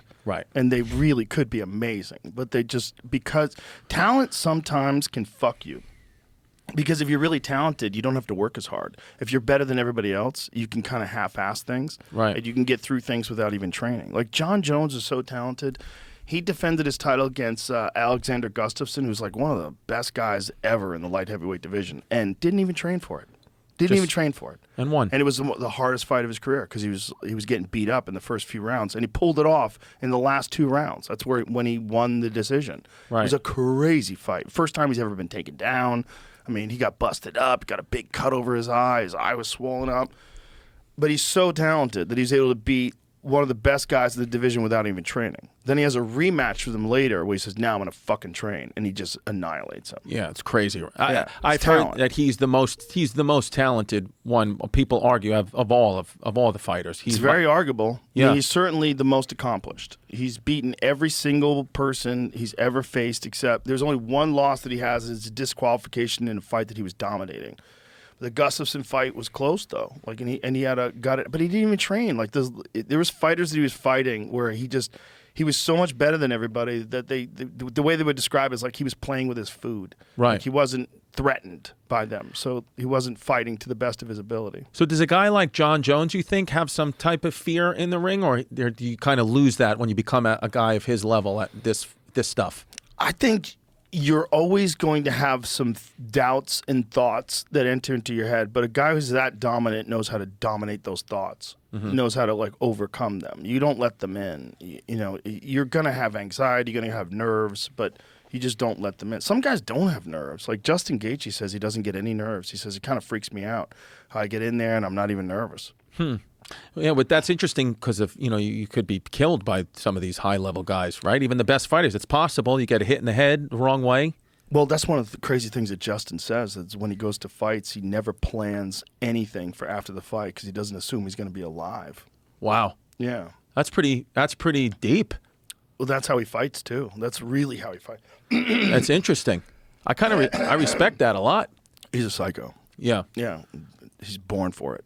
Well, it's the human brain's a funny thing. I mean, I don't feel 1 ounce of anxiety on stage, whether I'm bombing, doing well, 0.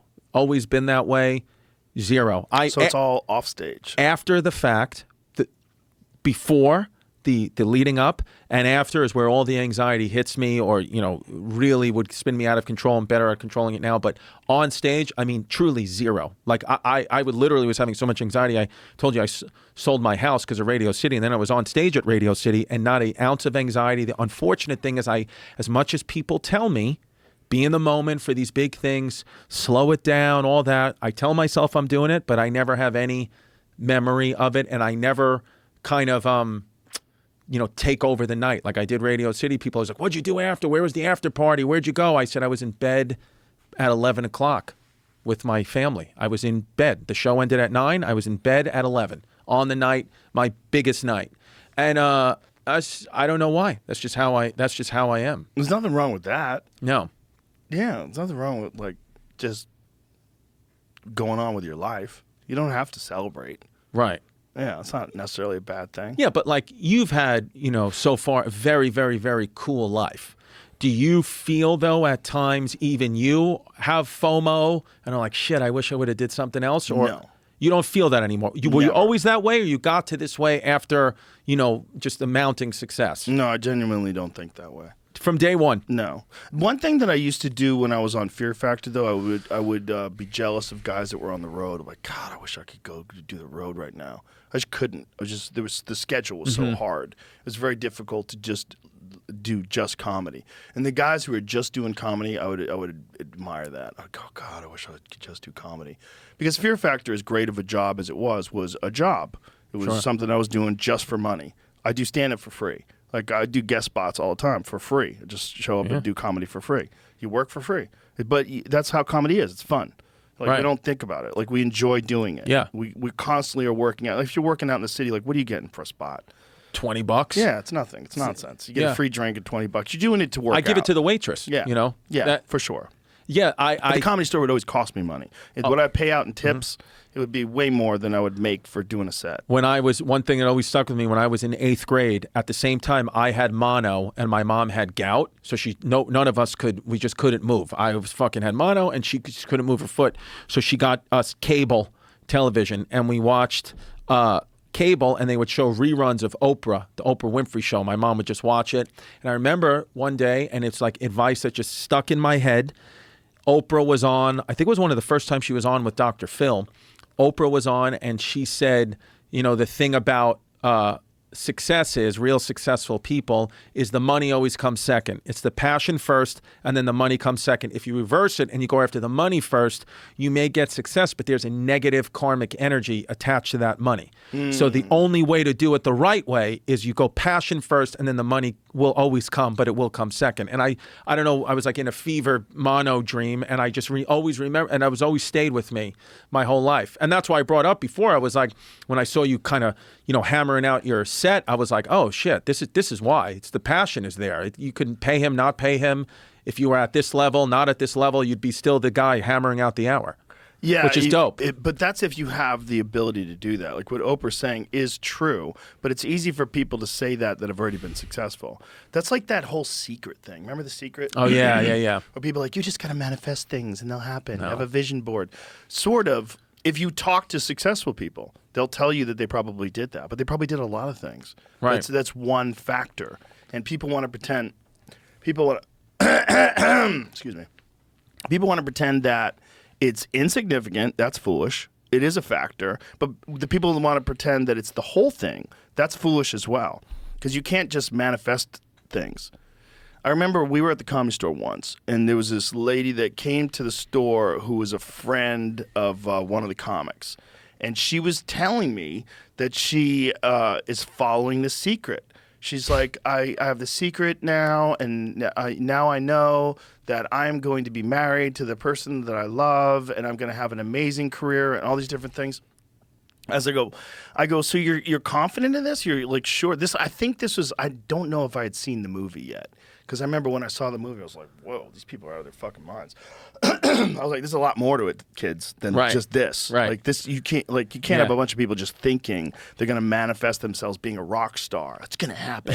I'm going to make it happen. Like, no, there's a lot of things you have to do. Right. There's a lot of work involved, a lot of like learning. Yeah. You got to like make mistakes and recover from those mistakes and do better and write better stuff and perform better and get better at and you have to do stuff that people actually enjoy. So what do people enjoy about my work? What is it? What am I missing that other people have? There's a lot that goes on. It's not just, I want to be a rock star, I'm going to make it happen. So this lady was telling this to me, and this was the only time I'd ever met her. But we were all hanging out in the back of the Comedy Store, so she was out there for a couple hours, right? So then I saw her again, like a year, 2 years later. I was doing a show at another club, and I ran into her outside. I go, hey, how you doing? She goes, last time we talked about The Secret, and she goes, it's not been working. She's like, I don't understand. My father is like her father was like messing up her life. Like I don't know what was going on. And she's like, and I haven't found that relationship, and my career isn't going well. And we had like a very brief conversation. I was like, damn. Yeah. Good to see you. Bye. Yeah. And I was leaving, and I was gone. And then I remember thinking, like, people that thought that way, that really believe, you can hear that from a successful person. I just knew, I had a vision, I stuck with that vision, I made it happen. So there was a lot of people running around during these days, like the early 2000s, that had this thing in their head Yeah. that they could manifest a reality. Yeah, and I think it's become a popular thing, especially in this culture, where it's like, be a boss, be Right. the best. It's like, that's not how society works. Society would crumble. You need people who don't want to do that. You need people who are saying, I'm okay not being the boss. I'm okay not being the best. You need that. Well, also, and I can tell you, like, in my own life, like doing this podcast specifically, I fucking never thought it was going to be what it is. I never even imagined it. I didn't want it to be. It never was a thought. Right. It was never, I want this thing to be, I want to have 15 million subscribers. No, I never, not Right. one time. The whole thought was, do your best. Who do you want to talk to? What's interesting? Right. Have an interesting conversation. Stay in the moment. Just do your best. Well, and also, I'm correct me if I'm wrong. By the time you started your podcast, you were already successful. You're already the host. You're already kind of a household name. I'm sure financially successful. So you didn't need it for the money. You were like, I just want to talk to my friends. Yeah, it was just doing it for fun. Because Right. I always wanted a radio show. I'm like, no one's going to give me a radio show. And also, I'd probably swear. I'd fuck it up. Right. And then there was XM. And back at the time, XM wasn't giving anybody any money. They had all their money was going to Howard Stern. Sirius XM, whatever it is, the whole. I think it still is. The big thing. Do they still call it Sirius XM? Still Sirius XM, and I've heard that it's Howard's money. Yeah, but he has so much. Well, first It's of all, Howard. if he leaves, they're fucked. Oh, yeah. Because that's like, how many subscribers Yeah. will bail when that guy leaves? Dude, I did Howard Stern show 3 months ago, and I thought he wasn't in the room, but the way they have that set up is you really believe he's in the room, like almost like a hologram. They tricked you. Dude, I was talking to Howard Stern, but he was in Long Island or wherever he was, Florida, and I was in the city. It was actually pretty crazy because, it's Howard. It's like it's a big deal. It's almost like a surreal. For a New Yorker, Of particularly. course, yeah. It's Yeah. almost like a surreal thing. We're like, this is Howard Stern, what? Yeah. And they told me, they were like, you're going to go on for 5 minutes. So I was prepared to do that. It was, they had a segment on there where I forgot what the name of it was, but you had to guess this guy's sexual fetish. And the guy's fetish was that he liked his nuts and dick taped, nailed to the wall. That's what he was into. Jesus. His Yeah. dick? Yes, dick Nailed to the wall? nailed to the wall with a fucking nail gun. Oh! Yeah, it was. That was when we had to guess it little by little. God damn. So it How was. do you even stand for that? He loved it, dude. Do you have to like get your dick on the side of a Yep. wall? How do you Yep. find it out? How do you get there? How do you find that? He- Yeah. he's- How Very do you good discover question, this? Jamie. It's a very good question. He would stick when he was a kid. When he would get yelled at by his mom and dad. He would stick, safety pins. He would stick safety pins through his dick and balls, like as a way to cope with it all. Oh my god. Oh my god. That's so crazy. Yeah. So you just ramp up from there. Oh Yeah, my just kept it god. going. Rock hard, he said, by the way. He was rock hard on the show when he was taping his nuts to the wall. Oh god. Ugh. So we had to Ugh. we had to guess it. We had to guess it, and he was like, it was like this thing where they were like, the producer were like, hey, he's going to talk to you for 5 minutes, just get to know you, your name, what do you do, comedy, whatever, and then you're going to get into this segment. And I was like, okay, great. Baba Booey, Gary, is the one who hooked it all up, and I was like, great, dude, 5 minutes, that's awesome, like, excellent. And then so we're starting to talk. I don't know what I said. I said something stupid, and he started to laugh. And then he was like, wait a second. What is it? Who are you? And I was like, on the show, I was like, hey, my name is what I do, blah, blah, blah, blah. We talked for like an hour and a half. I'm like, I got like a real Howard Stern interview. And then we did the bit at the end. I didn't have any good guesses. And then like 20 minutes later, I get a call from a random number, and I pick up, and he's like, hey, it's Howard. And I thought initially it was one of my friends doing like an impersonation, like, because they knew I was on Howard, It Happens Live.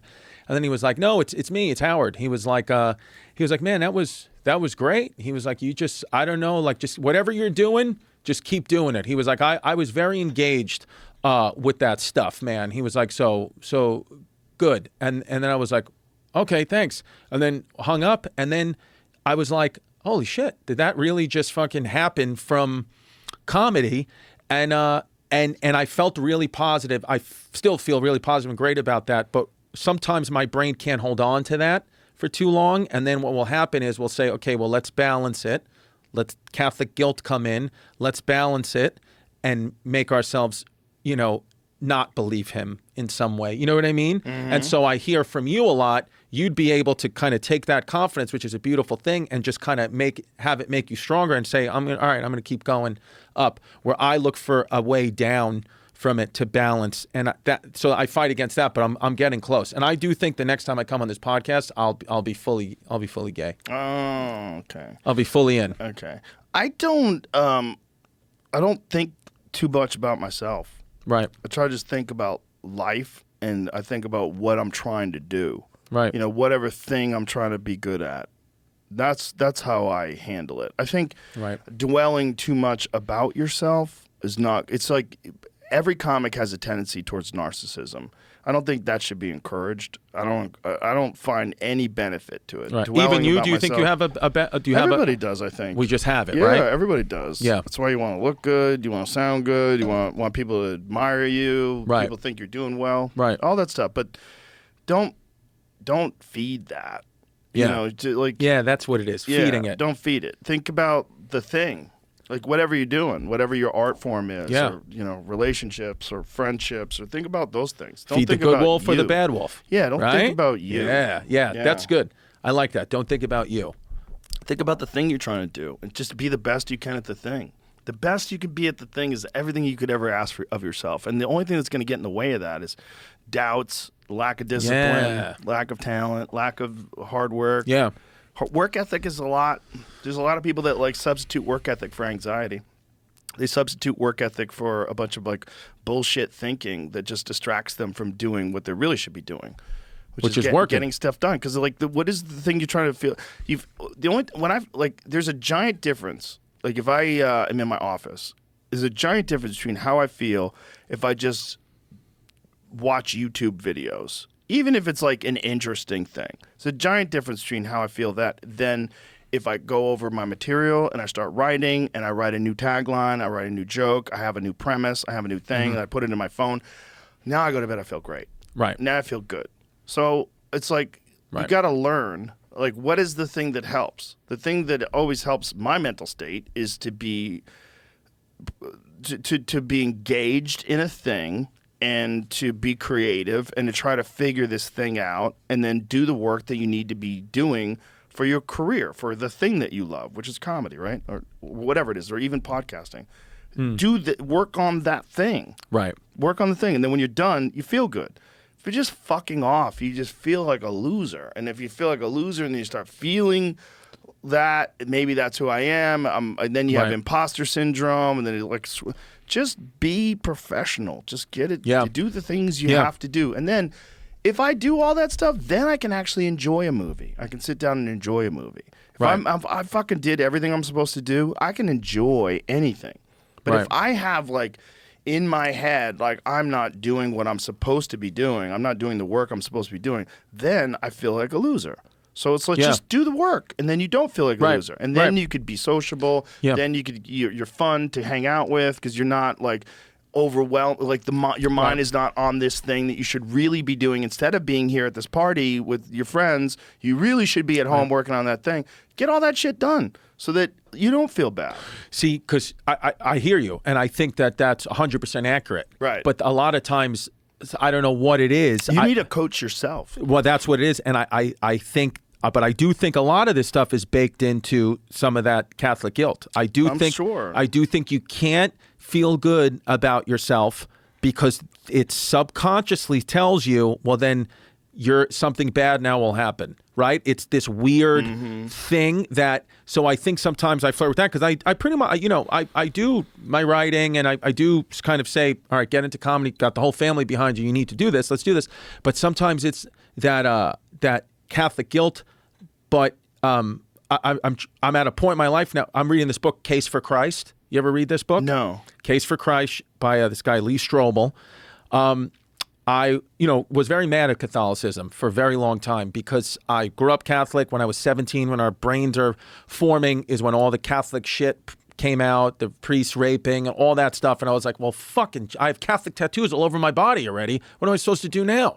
I can't, I'm want to rip my tattoos off. And I was very angry for a while. Initially didn't even want to get my kids baptized, came around, did it. But then I read this book, Case for Christ, and I was like, wow, this guy's putting forward like very compelling arguments for like not only Jesus's existence, but his actual like works being real. Like this all being fucking pretty real and pretty historically accurate. And I was like, oh shit. And then so I started to like go back a little bit, right? And I started to say, you know, because some of the things I'm even talking about on the show are kind of like, you know, it's still me, but it's like it's not as much as me anymore. Because I started to go back to church and I started to feel like this like just like calmness and almost like even if it's forced, like this forced connection. Let me give you some advice. Yes. You know what your problems are, right? And you know how you're doing when you're doing your best, and you know the things that you're doing that lead you to go astray, to go haywire, right? You know that, right? I think so, yeah. You're really aware of that. If you were a coach and you were looking at you and you know all this information, you would give yourself very solid advice, right? You would think know, I could. Right, do that then. Right. Just have a coach in your head. That's what I do. I have like a part of my head that's like the general that just tells me what the fuck we're doing. Yeah. I'm like, I don't want to do this. The general says, shut the fuck up and let's go. Right. And I listen to that part. I like have that part in my head. Right. That's always there that knows this is going to be fine. You know what? You know how to handle this. Just handle it. Deal with it. Breathe. Go through it. Yeah. Move on. Have like a set in your head of ideals, of behavior that you're tolerating, behavior that you're not tolerating, right? The way to handle things when things come up, and don't just dwell on every problem every time. Instead, have this like thing very rigid in your head. This is what we're gonna do. Write it down. Write it down. Write down on a piece of paper. If this comes up, this is what we do. Right. We don't do this. We don't dwell on stupid shit. We don't worry about nonsense. We don't fucking fret about, we don't sell our house because there's not a bagel shop close, even though there was. Yes. You don't write those things down. Yeah. Write those things down. Like give yourself like rock solid rules. Right. No. And then go to those rules every time something comes up instead of just like riffing it, just winging it, being lost in this world of like management of anxiety. Like have rigid ideas in your head of how you're going to handle it. Yeah. It seems like you've gotten through the worst parts, right? Like it sounds like your anxiety during basketball was fucking crazy. Nuts, dude. That sounds crazy. I used to bite my toenails off till they bled because I went through my fingernails. That's crazy. Yeah. So you got through that. So you got through the worst. So you know how bad it can be when it goes sideways, and you know how to coach yourself. Yeah. Write all this stuff down. Well, write it down for in the future. Write down like these are problems that come up, and this is how I'm going to avoid these problems. Well, you know what I think happens too is because of podcasting. Sometimes I'm like, because my girl said something to me once interesting. She was like, you on these podcasts you talk about all these issues you have and whatever. She was like, but at home you're like not that guy. Like I don't know. Like this stuff is like, you're never like talking to us about it and you're never acting like that. Like she was like, I see you writing and doing things, but then you go on the pod and you're like, look at my brain. So she's like, what? Like, don't feel like you have to just go on a podcast and to try to be interesting, say all your, she was like. Do you feel that? Sometimes I never did until she said it. I'm like, I'll come onto a podcast. Like I came on today and said, Chris, just come on, be confident, be who you are. Project yourself. You're doing good. Joe and you're closer now than you were 2 times. Just shut up and do it. And then immediately I'm like, I'm a mistake.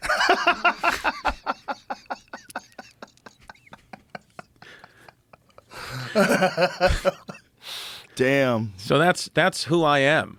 Right, but you're not that way when you're at home. You're not that way when you're at your best. According to my family, I wasn't that way. Into it. You might be leaning into it. It might be a problem because, like, you do kind of think it's something to talk about that's interesting, and so you lean into it and you make it worse. Yeah, because yesterday in the green room I wasn't like that. We were just fucking talking around, hanging out, and I'll be that way tonight. You didn't even seem a little anxious yesterday. No, especially for someone who hadn't done stand up in 6 weeks. No, I went out there yesterday. I hadn't eaten, and I did a 24-hour fast, so I was like in my body yesterday. I felt like a lot of. I know you've done it before, but when you get on those fasts and you just get like all this energy, like I couldn't even sleep. Yeah, it's weird, isn't it? Yeah, I just loved it. Yeah, the fact you get energy from fasting is very strange. I've done a lot of 24 hours. I haven't done anything more than that, though. I've been thinking about doing one of them 3-day ones. Yeah. A lot of people I know that did 3-day ones. I heard that George St. Pierre talk about he does it 3 or 4 times a year. I think it's probably really good to give your digestion a chance to rest. Like Yeah. you're just constantly eating food. Your body's like, Jesus, like more work. Like give it some time off. Do you think it's possible, like in ancient times, that because sometimes in the Bible they'll say people live to 400, 500 years old. Do you think it's not 400, but do you think it's possible people were living to as long as 120 years old back then? Yeah, maybe 120. Yeah, in a rare genetic case with very good nutrition in a blue zone, some place where there's a lot of minerals in the water. Yeah, you might be able to. It's possible. 120s. People have gotten there before. But the 500 years old, like Noah, like, oh, get the fuck out of here. Well, I think it's true, but I think it's one of those things where they probably just took records differently back then. Mm-hmm. Like I think in China, I think you only celebrate your birthday once every 10 years. Oh. So you could be like, oh, I'm 500, but you're really not. Well, that would mean you're 5. Yeah, instead of exactly. 50. Right. But I think, human beings biologically, the only thing that's going to change how we age is science. And they're pretty close to being able to do that with a lot of things. And there's a few things you could do to mitigate aging today. And it does work. It does help you. But 500 years old. It's most likely that they just didn't know what the fuck they were talking about. 350 years after the flood. He died at the age of 950. There you go. Terah was 128. Noah, pedophile. as the extremely long-lived antediluvian patriarchs, died 350 years after the flood at the age of 950 when Terah was 128. The maximum human lifespan, as depicted by the Bible, gradually diminishes thereafter from almost 1,000 years to 120 years of Moses. See what I'm saying? Huh. Now, that's Old Testament. So, I don't know. A lot of that stuff was story stuff. Yeah. But, dude, I'm telling you, this book, Case for Christ, the fucking history, it's not even an opinion. He's not saying, I want you to believe. He's like, here's the history. Here's why we... Dude, so, like, if I said to you, Joe, you believe everything you've heard about Alexander the Great, right? You believe it. He's fought in these battles. What they say, you just believe it's Alexander the Great. I'll read his biography.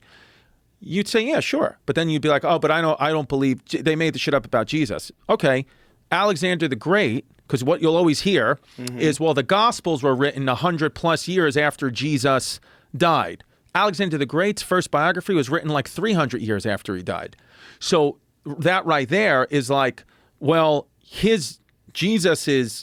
the historians of Jesus were much closer in time than, say, Alexander the Great. And even furthermore, back then, like the ancient Hebrews, they didn't have, before writing, they didn't write anything, so they would memorize the Old Testament and the Scripture. So that you had guys that they would pass down, right? Mm-hmm.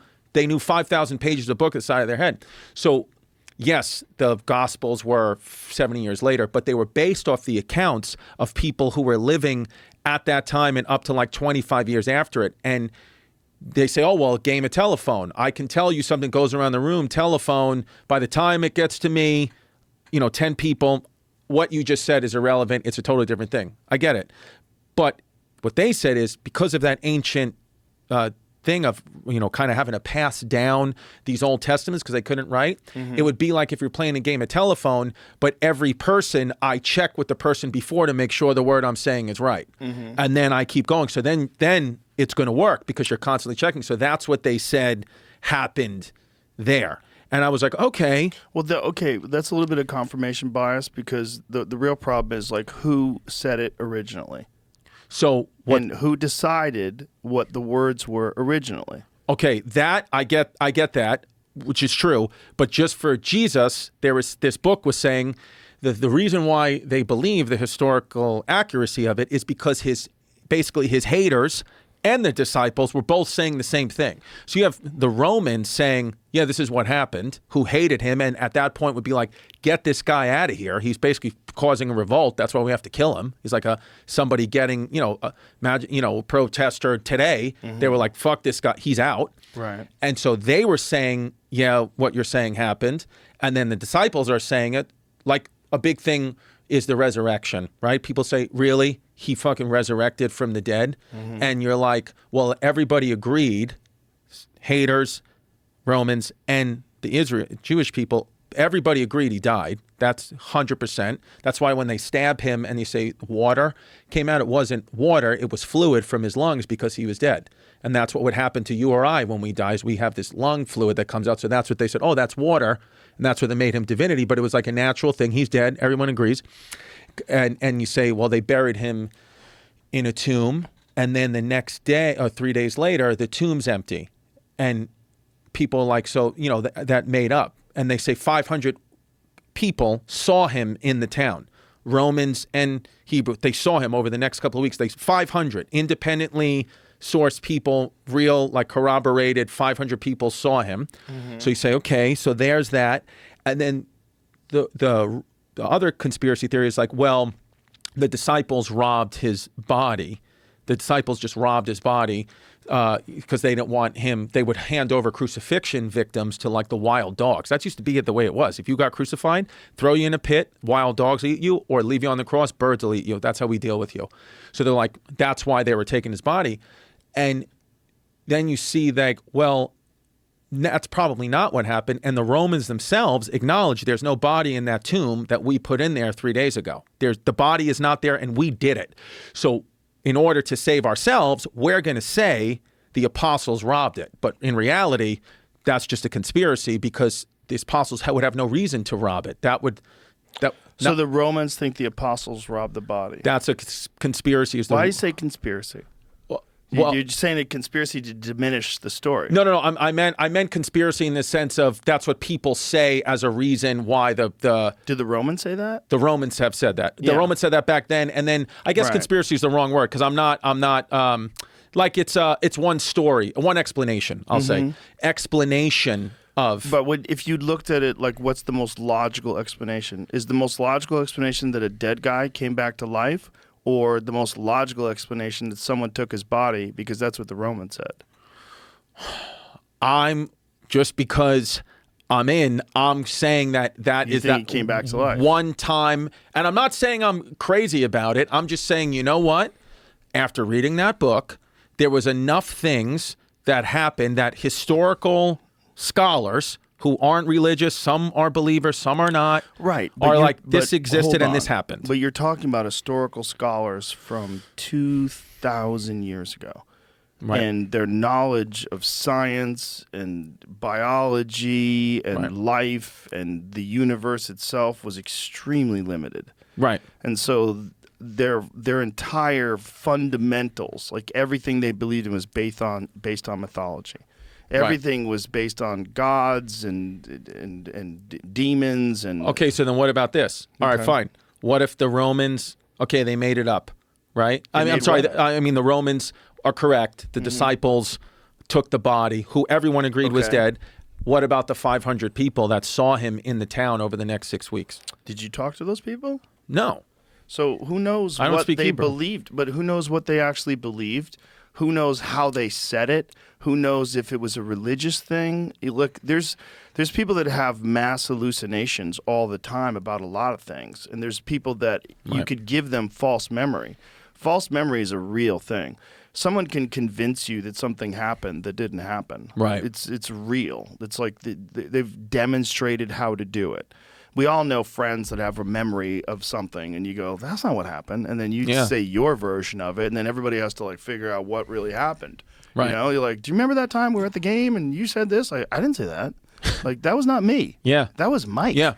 And you're like, what? Yeah. You remember Mike lost his job? Right. And he was drunk. Do you remember? And they're like, oh, yeah. Like, you thought it was me. Like, you put it on me. It's like, you change things. Like, people change things. Right. They also, your memory becomes a memory of your memory and not the actual memory itself. True. It becomes a memory of the story you're telling. Right. And so if this person was this significant religious guru figure like Jesus was, right? And he really does have this amazing view of how humanity can live in harmony. And he really does talk to people about this. And he really does preach forgiveness. And he really does like to treat everybody like they're the same. Paupers and hookers and everyone. Everyone's just God's children, loved. When that guy's gone, you're going to miss him, man. You're going to miss him bad. And if you really do have a fundamental view of reality that's based entirely on myth, and you have connected this guy to the Son of Christ, or the Son of God, rather. This figure that is brought here to save us, and the Romans took him from us and killed him, and now he died for our sins, and the whole thing. Right. If you have that in your head, and then someone says, "I saw him," like I saw him too. Right. Like people see the Virgin Mary in a fucking grilled cheese sandwich. People see things. Yeah. It doesn't mean those things aren't there. Right. It doesn't mean that isn't a vision, but it also does mean that people see things that aren't. And there's a lot of people that are not that bright. Yeah. They're not smart, and they're easily led, and they're easily manipulated.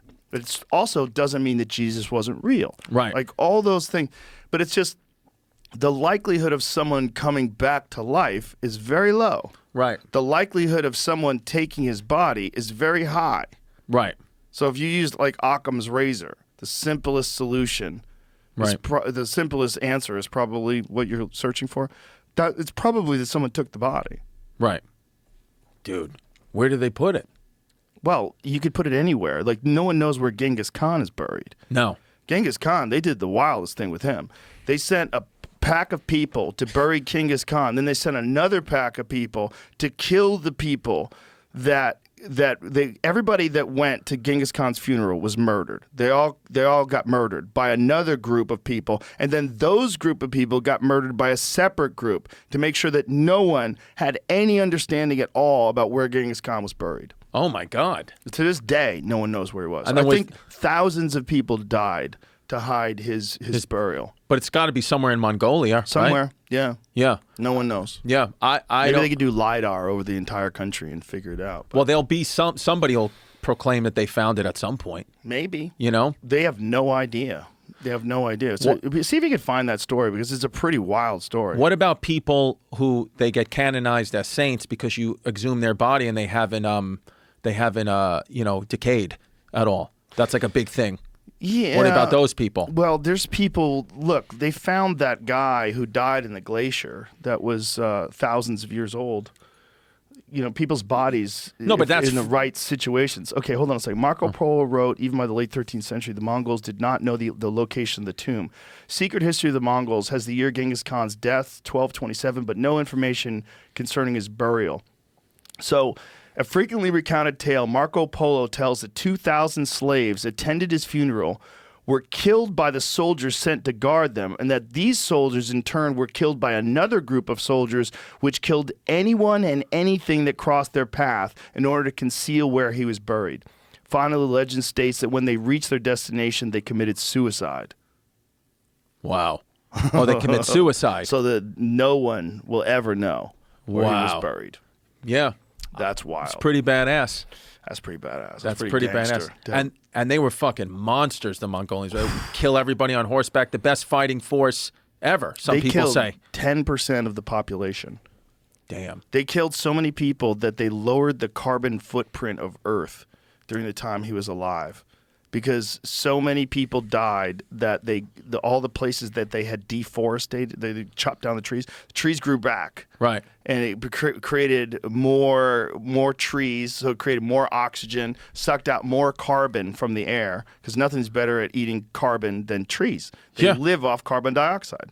So you could do a core sample and show that these people killed so many people that they lowered the carbon footprint of humans on Earth. That's pretty nuts. They killed somewhere during his lifetime, somewhere between 50 and 70 million people, depending on So how is you do there the anybody, calculations. if you extrapolate that, like, did he kill more people than like Stalin and Hitler? Way more than percentage-wise. Yeah, he killed more than anybody ever.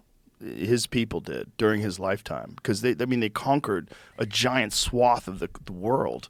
And the Mongols, I think they were in control of like a quarter of Earth. Dude, Asians are fucking brutal. White people, we get the worst rap in history, but Asians fucking kill each other and are so racist and hate each other like you can't imagine, dude. You know, like the rape of Nanking? Yes, Dude, it's like, Japan white did people to never China. did that. Yeah. That was crazy. Bayoneting babies and shit. Yeah, and horrific. Genghis Khan, sometimes I'm like, hey man, I get why I get we have our history, but it's like, so does fucking everybody else. Well, Stop it. It's also just brutal times require brutal people. I mean, that was a brutal time to be alive. Yeah, right? You can't. ruthless. I read something about those times back. This was more medieval times. This was interesting that sex was not taboo. It was because we all had to live under one roof. So sex was just animalistic to procreate to get more bodies on the farm. So you would watch your mom and dad have sex right next to you. It wasn't a thing about cleanliness or, you know, I mean, I'm sure you had to get an erection and get wet. So there had to be some type of something. But it was like this wild thing where like this whole idea of taboo, a sex being taboo and having terms for everything is pretty much like a new thing. It was. I read this whole thing about an impotence court in France. So back in the day, court? Dude, there's this guy who wrote this. It's called Fucking History. It's by the guy. The author's name's The Captain. This guy's the man, and it's cool. I read one page a day, and it's about different times in history, kind of apply it to today. But this one thing I read about was in the 1600s there was an impotence court. So if you could get divorced, if your wife if you wanted a divorce, the wife wanted a divorce, the only way out was you had to go to this court and you had to prove that your husband is impotent and can't get his dick up.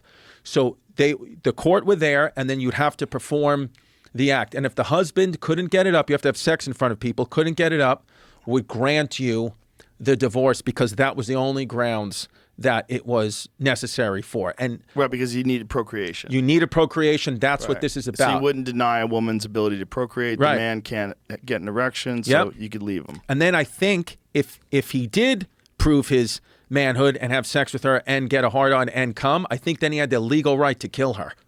For even taking him to court. So if you can fuck her in front of everybody, then he can kill her? Yeah, Jesus Christ. Isn't that like wild how times used to... Because if you're fucking brutal, man. It's not that long ago. No. Like, we have the same brain as them, right? Yes. We're just more civilized. It's not like our brain has went over this insane evolution yet. Exactly. I have that guy's brain. Everybody but I just does. don't do it. Like, I'm not... I guess we're more societal pressures not to do it. Well, also, society has changed where we have more access to information. We know how other people feel.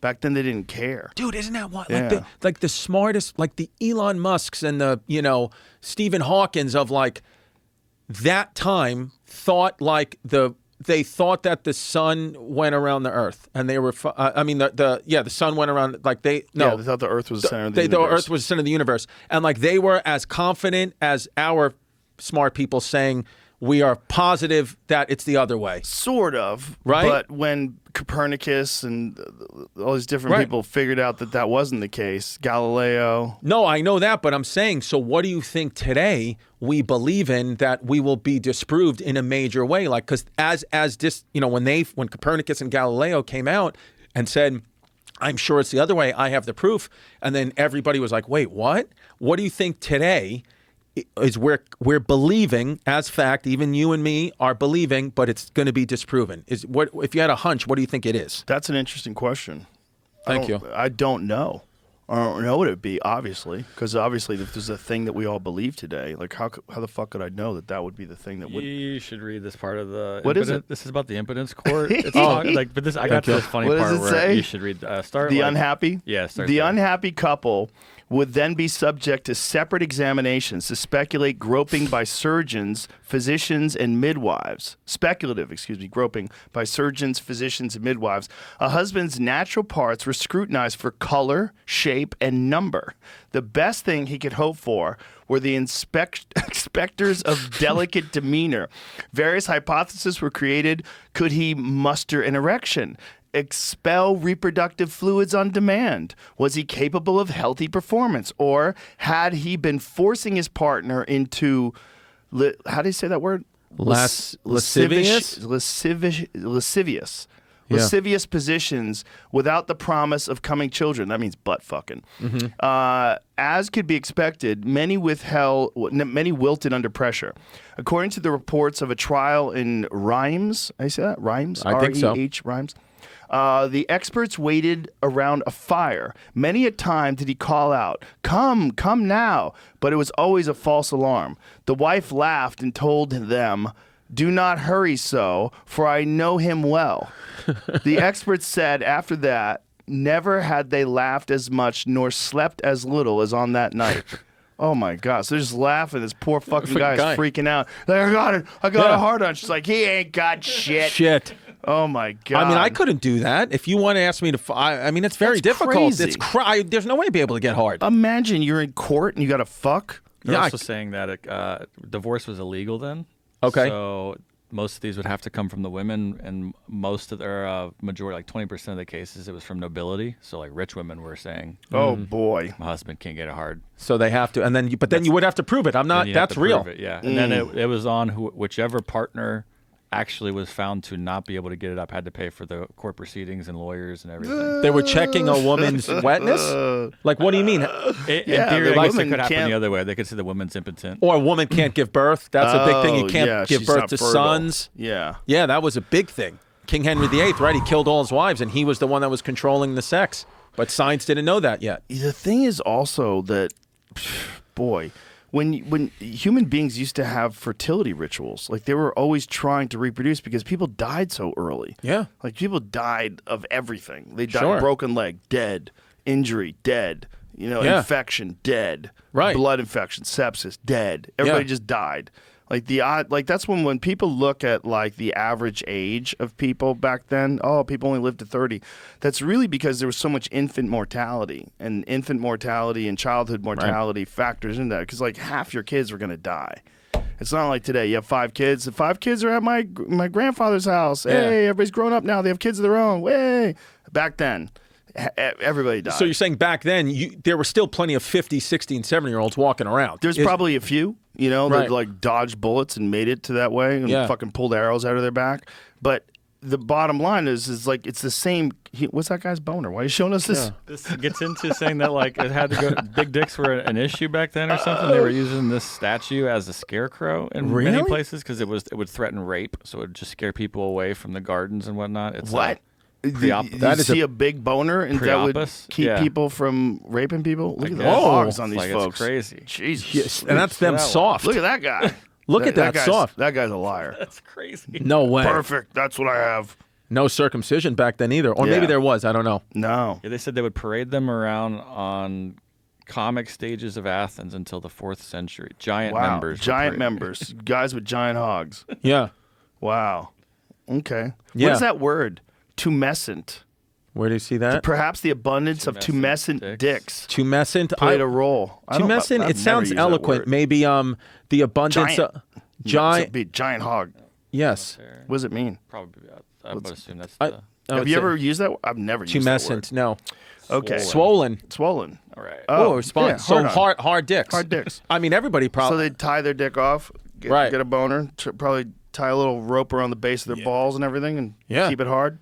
Look Yeah. at what I got here. Look at my fat cock. I don't even. Ah. I think back then too. I think that soldiers. I read a lot of stuff about the Roman soldiers. I think Greek soldiers were like, had wives and kids, but on the battlefield, night before was totally okay to be gay, Yeah. have an intimate relationship because they thought you have to be in love with the man you're protecting next to you in order to protect him in the right way. That's what the Spartans felt, right? That's what it was. Yeah. Oh, because that's who it was then. Yeah, but there's a lot of like gay sex going on back then. I think people did a lot of gay stuff and they did a lot of pedastry. Bestiality, right? Yeah. I think we have a lot of terms now for shit, but I think back then, like James Buchanan, who was the president before Abraham Lincoln, they used to call him.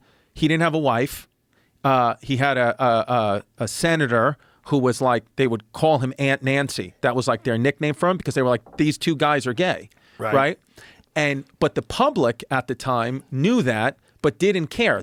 Your sexuality was never in the minds of the American voter in the 1800s. That came later. I don't know when it came, but I was fascinated to read that. I was like, oh wow, back then when you think that people must have been much more conservative back then, they were like, no, we don't give a shit at all. Like just get the country in order. And actually it plays a part because James Buchanan being, possibly gay and with this guy and, calling him Aunt Nancy, this senator boyfriend of his was a senator from the South. And it was James Buchanan's presidency because he was giving all these favors to, they think, his boyfriend of that state that tipped the balance scales and kind of caused the Civil War. Whoa. That's what they say. Yeah. Yeah, I don't have the hard facts on it, but I remember reading that and I was like, yo, that's fucking wild. Where like you just like Abraham Lincoln kind of took over a country that was the roller coaster had went down. He could not stop it.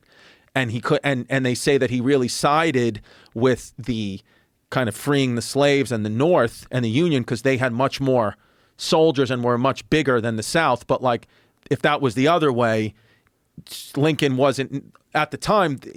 You can make up what you want, and some people agree and disagree. But it's like he was going with what he thought was best to preserve the Union, not necessarily. I think slavery at that time, a lot of people were trying to be like, this is gross now, stop doing it. But I read a thing too where it was just geography, where they said if the cotton plantations were in the North, you would have had the slaves and we would have been the non-slave holders. So like we had to do that with of course they didn't, but they would say we had to do that with the technology at the time. This is what we needed the manpower, and they were the only people who would do it. It's really just that they could do it. They could, right? They could do it. Well, they definitely didn't have to. Yeah, because I read this thing about they could have just paid people. Well, like and native, because they were saying like where the specific place, I forgot where it was, specific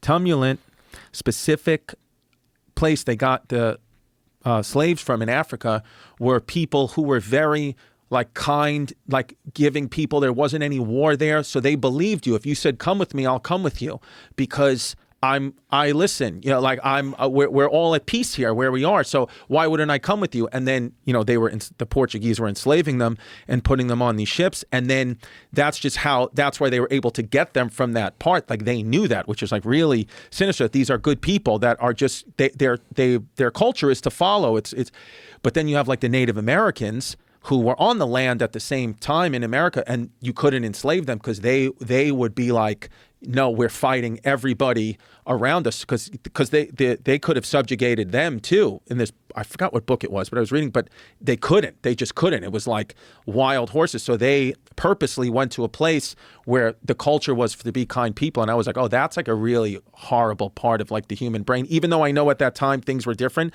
but I'm like, that's pretty just evil to do that. There's a lot of evil in history. Yeah. History's flooded with evil. There's almost no instances of people not being evil. And there's every culture, by the way. Every culture. It's not just one group. Every Right. culture. I saw this one thing. I'm blanking on all these things that I read it, where who we are as Homo sapiens. I'm sure you know this. Like there's like however many groups of Homo sapiens there were, like, different types of humanoids.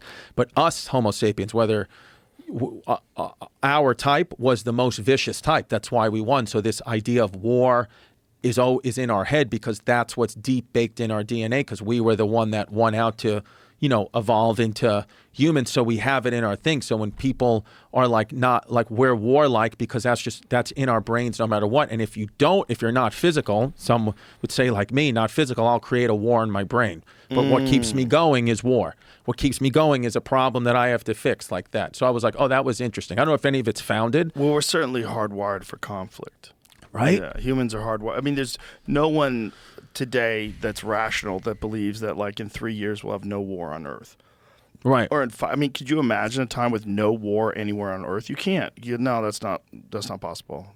Humans do war, which is the thing that everyone's the most fearful of. The most terrifying things in history are war, and we just, even though we know that, and most people don't want war, we assume there will never be a time with no war, which is a crazy thought. You asked me earlier, why do you think the NYPD is not, why do you think the city's going to fail? Here's a conspiracy I heard. I guess you would call this a conspiracy, or maybe an explanation, again, from one of my cop friends. He's like, you know why they're doing that?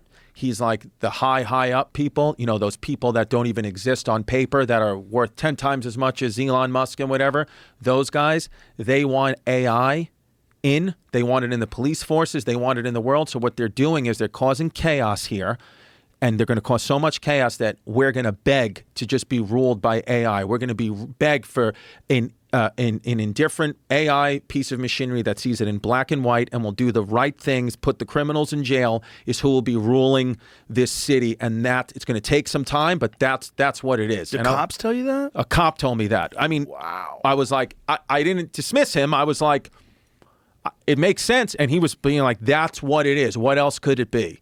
And I was like, dude, I don't fucking know, man. It's the idea. I don't think they're thinking that far in advance, honestly. I think the ideology of these woke people, it's really a cult. And the cult is that there is some institutional racism that has caused all these people to be locked up, and the only solution is to just let them out. And when they commit crime, it's because of institutional racism that's put them in that position. That's where they're committing crime. And the only solution is to let them out and to just tolerate it. Right. And this is to try to break this cycle, which is ridiculous. It's not how to do it. The way to do it is to make wherever they live, to enrich it so that it's not so crime-ridden and gang-ridden, that there's other ways out. Right. So people don't lose their lives being connected to the culture of wherever they're at, because it's just so criminally entrenched. Yeah. Yeah. I mean, it's just they're not thinking that far in advance. I think most of the people that are propagating this stuff, but I also think we're being influenced by other countries. I think we're being influenced by social media, which is also being influenced by foreign actors that are doing things and saying things and promoting things specifically to degrade our confidence in our system. Yeah.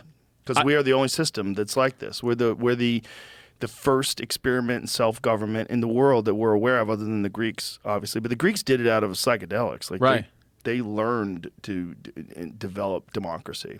I believe that too, and I think that maybe that's something that in the future, like we're living through it now, but in the future they'll be like, oh, remember when the years those people were on social media and they got into all these wars and destroyed the planet if it gets there because of these things that weren't even real. Like, it's going to be history. Right? It's going to the influence of it is going to be measured. It's going to be monitored. It's going to be a very hotly discussed topic because it's controversial even today while it's happening, and the evidence is irrefutable. The evidence of its presence is irrefutable, but there's still some people that don't think that that's what's causing it.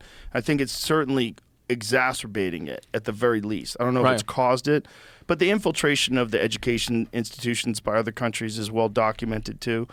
They know what they're doing, and it's working. I mean, Yuri Bezmenov, we've talked about it 1,000 times, unfortunately. Yep. That video from '84. I saw it. Where all that stuff is crazy. Laid the plan. Yeah, they were talking about this in '84. Yeah. It's actually, the chickens have come home to roost. It's really going on right now. Yeah. You're seeing it on college campuses today. I know. New York, Columbia University is nuts. It's all over the news.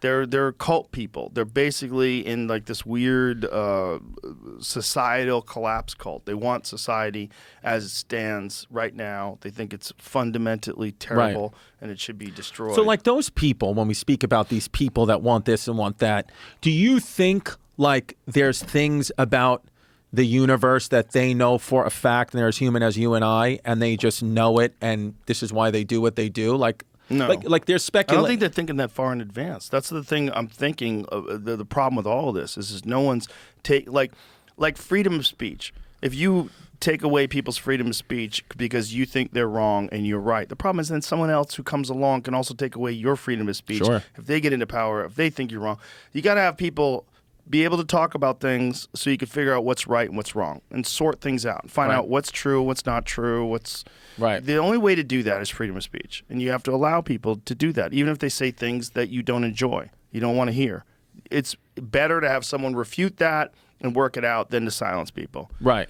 As soon as you don't think that, then you've silenced discourse. If you silence discourse, you've fucked up all progress. Oh, well, and now people are just going to cling to whatever it is, like what the reason why they went after Galileo, or because people have like an entrenched set of beliefs, and they don't want anything to come along and challenge that. And anything that does, they'll squash that. Yeah, they'll kill you. They'll fucking torture you. And that's the time we're in now. The puritanical. Yeah, because it's very similar to that. The woke stuff is very similar to religion in a lot of ways. Like it's absolute adherence.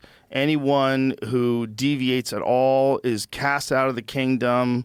They attack you. It's just like a cult. Right. I think it's lost a lot of. I mean, it feels like it's lost a lot more of its power now. It feels like most people are like, people are coming out of the fever heat, the haze of it all. Like, what the fuck was going on? And I think they're more aware of how crazy it all is now than ever before. Yeah. Yeah. But there's still a lot of people on universities, especially, that are just deeply entrenched. And it's also their identity. It's a way that they could be interesting. It's a way that they can get social status. Sure. Status is a big factor, is a giant factor in how people behave and why they do what they do. And it's certainly the social media is the worst for that, because so many people, they post these cringy things on social media. Like, I know what you're doing. Yeah. You're just fishing for likes, you fucking weirdo. See, I think we all starting to know that now, because I remember when my daughter, who's 8 now, was like 1 or 2, we had a friend, and they were giving their kid, who was like, I think 10, social media as a birthday gift. You would hear that a lot. I'm going to give my kid social media. But now nobody would do that. Now we would know like how poison that is for a kid. And that was just, 5, 6 years ago, where people weren't aware of the kind of dangers of it all. That might be a thing where, like, you know how people, when they were smoking cigarettes, didn't know that they were killing themselves, and the smoking industry was allowed to just promote. That might be that. That might be the thing of the future. Pervasive, though. I think it's gonna turn into something even crazier. I think with AI, the introduction of AI, and then newer technology that allows some other form of communication, it's just gonna get even weirder. I just think this is the reality that we're living in. We are a technological society. We are technology creating species. Right. And we're going to keep going. Just keep it going. And then you think the first person who might live forever with their conscious uploaded into an AI is alive right now? I don't know. I mean, possible. If that actually happens, I don't know if that happens. Yeah, I think something happens. I think for me to speculate would be kind of crazy, but I think something wild is going to happen pretty soon. I think with AI and the way AI is progressing, that it's going to be smarter than every human being alive inside of 5 years. Oh yeah. Like, where does that take us? And what do we find ourselves in a position, like your cop friend said, where AI has to govern the country? Because that does make sense. But the problem is, like, who is in charge of the AI? Who gets to program the AI? Right. Because AI is not immune to being programmed. We saw with that Google AI that they drew the founding fathers that were all black. Like, did you see that? Yeah. They like show us a photo of a pope with a black guy, Asian lady. Yeah. Like, shut. Yeah. It's like it doesn't know how to avoid the woke bullshit that it's been programmed with. Not yet. Not but yet. it could adapt. It could adapt. And if it does adapt and it becomes objective and it actually has smart decisions that would benefit the entire country as a whole, people are going to want to listen to it because it's going to be superior to us. And it's not going to have the greed and the deception built into it that human beings do. It's not going to be supposedly influenced by money. Yeah, but of course, I mean, yeah. Well, it becomes sentient, then it doesn't. Right now it's controlled by people.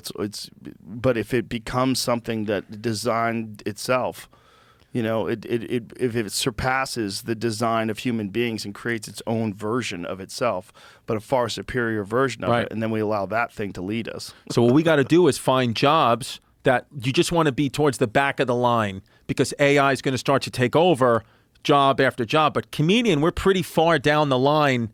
I mean, I know AI could take us over on TV and on the internet. Live performances are still going to be a thing. Live sports are still going to be a thing. So you're at the back of the line for AI. I mean, they're trying to hold off technology in sports by limiting steroid use, right?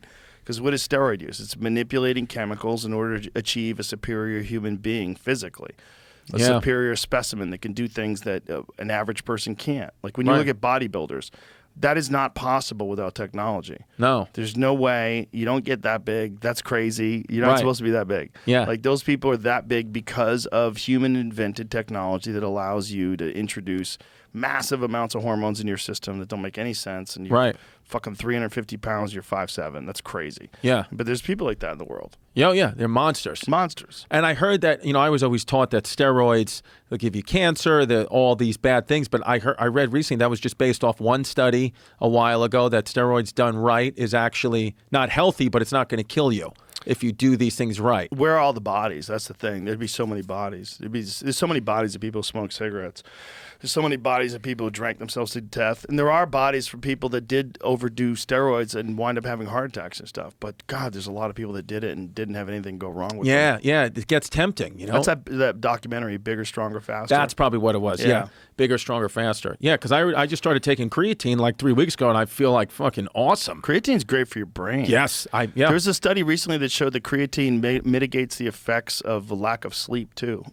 Wow. Yeah, so if you have a lack of sleep and you take creatine, it's supposed to increase your performance and things, and makes it so that the lack of sleep doesn't really affect you nearly as much. Yeah, it says on my bottle not to take the creatine with caffeine. It says don't do that. In Really? my powder, naked creatine, it says don't mix this with caffeine. And then I read it's because they counterbalance the effects of each other somehow.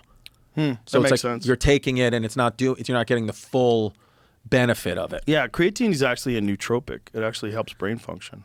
Interesting. Creatine does a lot of good things. Well, you got to think about, right? It helps your body hold more water, right? Which is why one of the things it does, it makes you stronger. Yeah. Because it allows you to hold more water. You get a little bigger, stronger. But people would always say you get bloated and fat, which that's not true either. Yeah, you get bloated from, you can get bloated from many things. You definitely can get a fatter face if you have more water in your face. But it's also, it's like, what are you eating?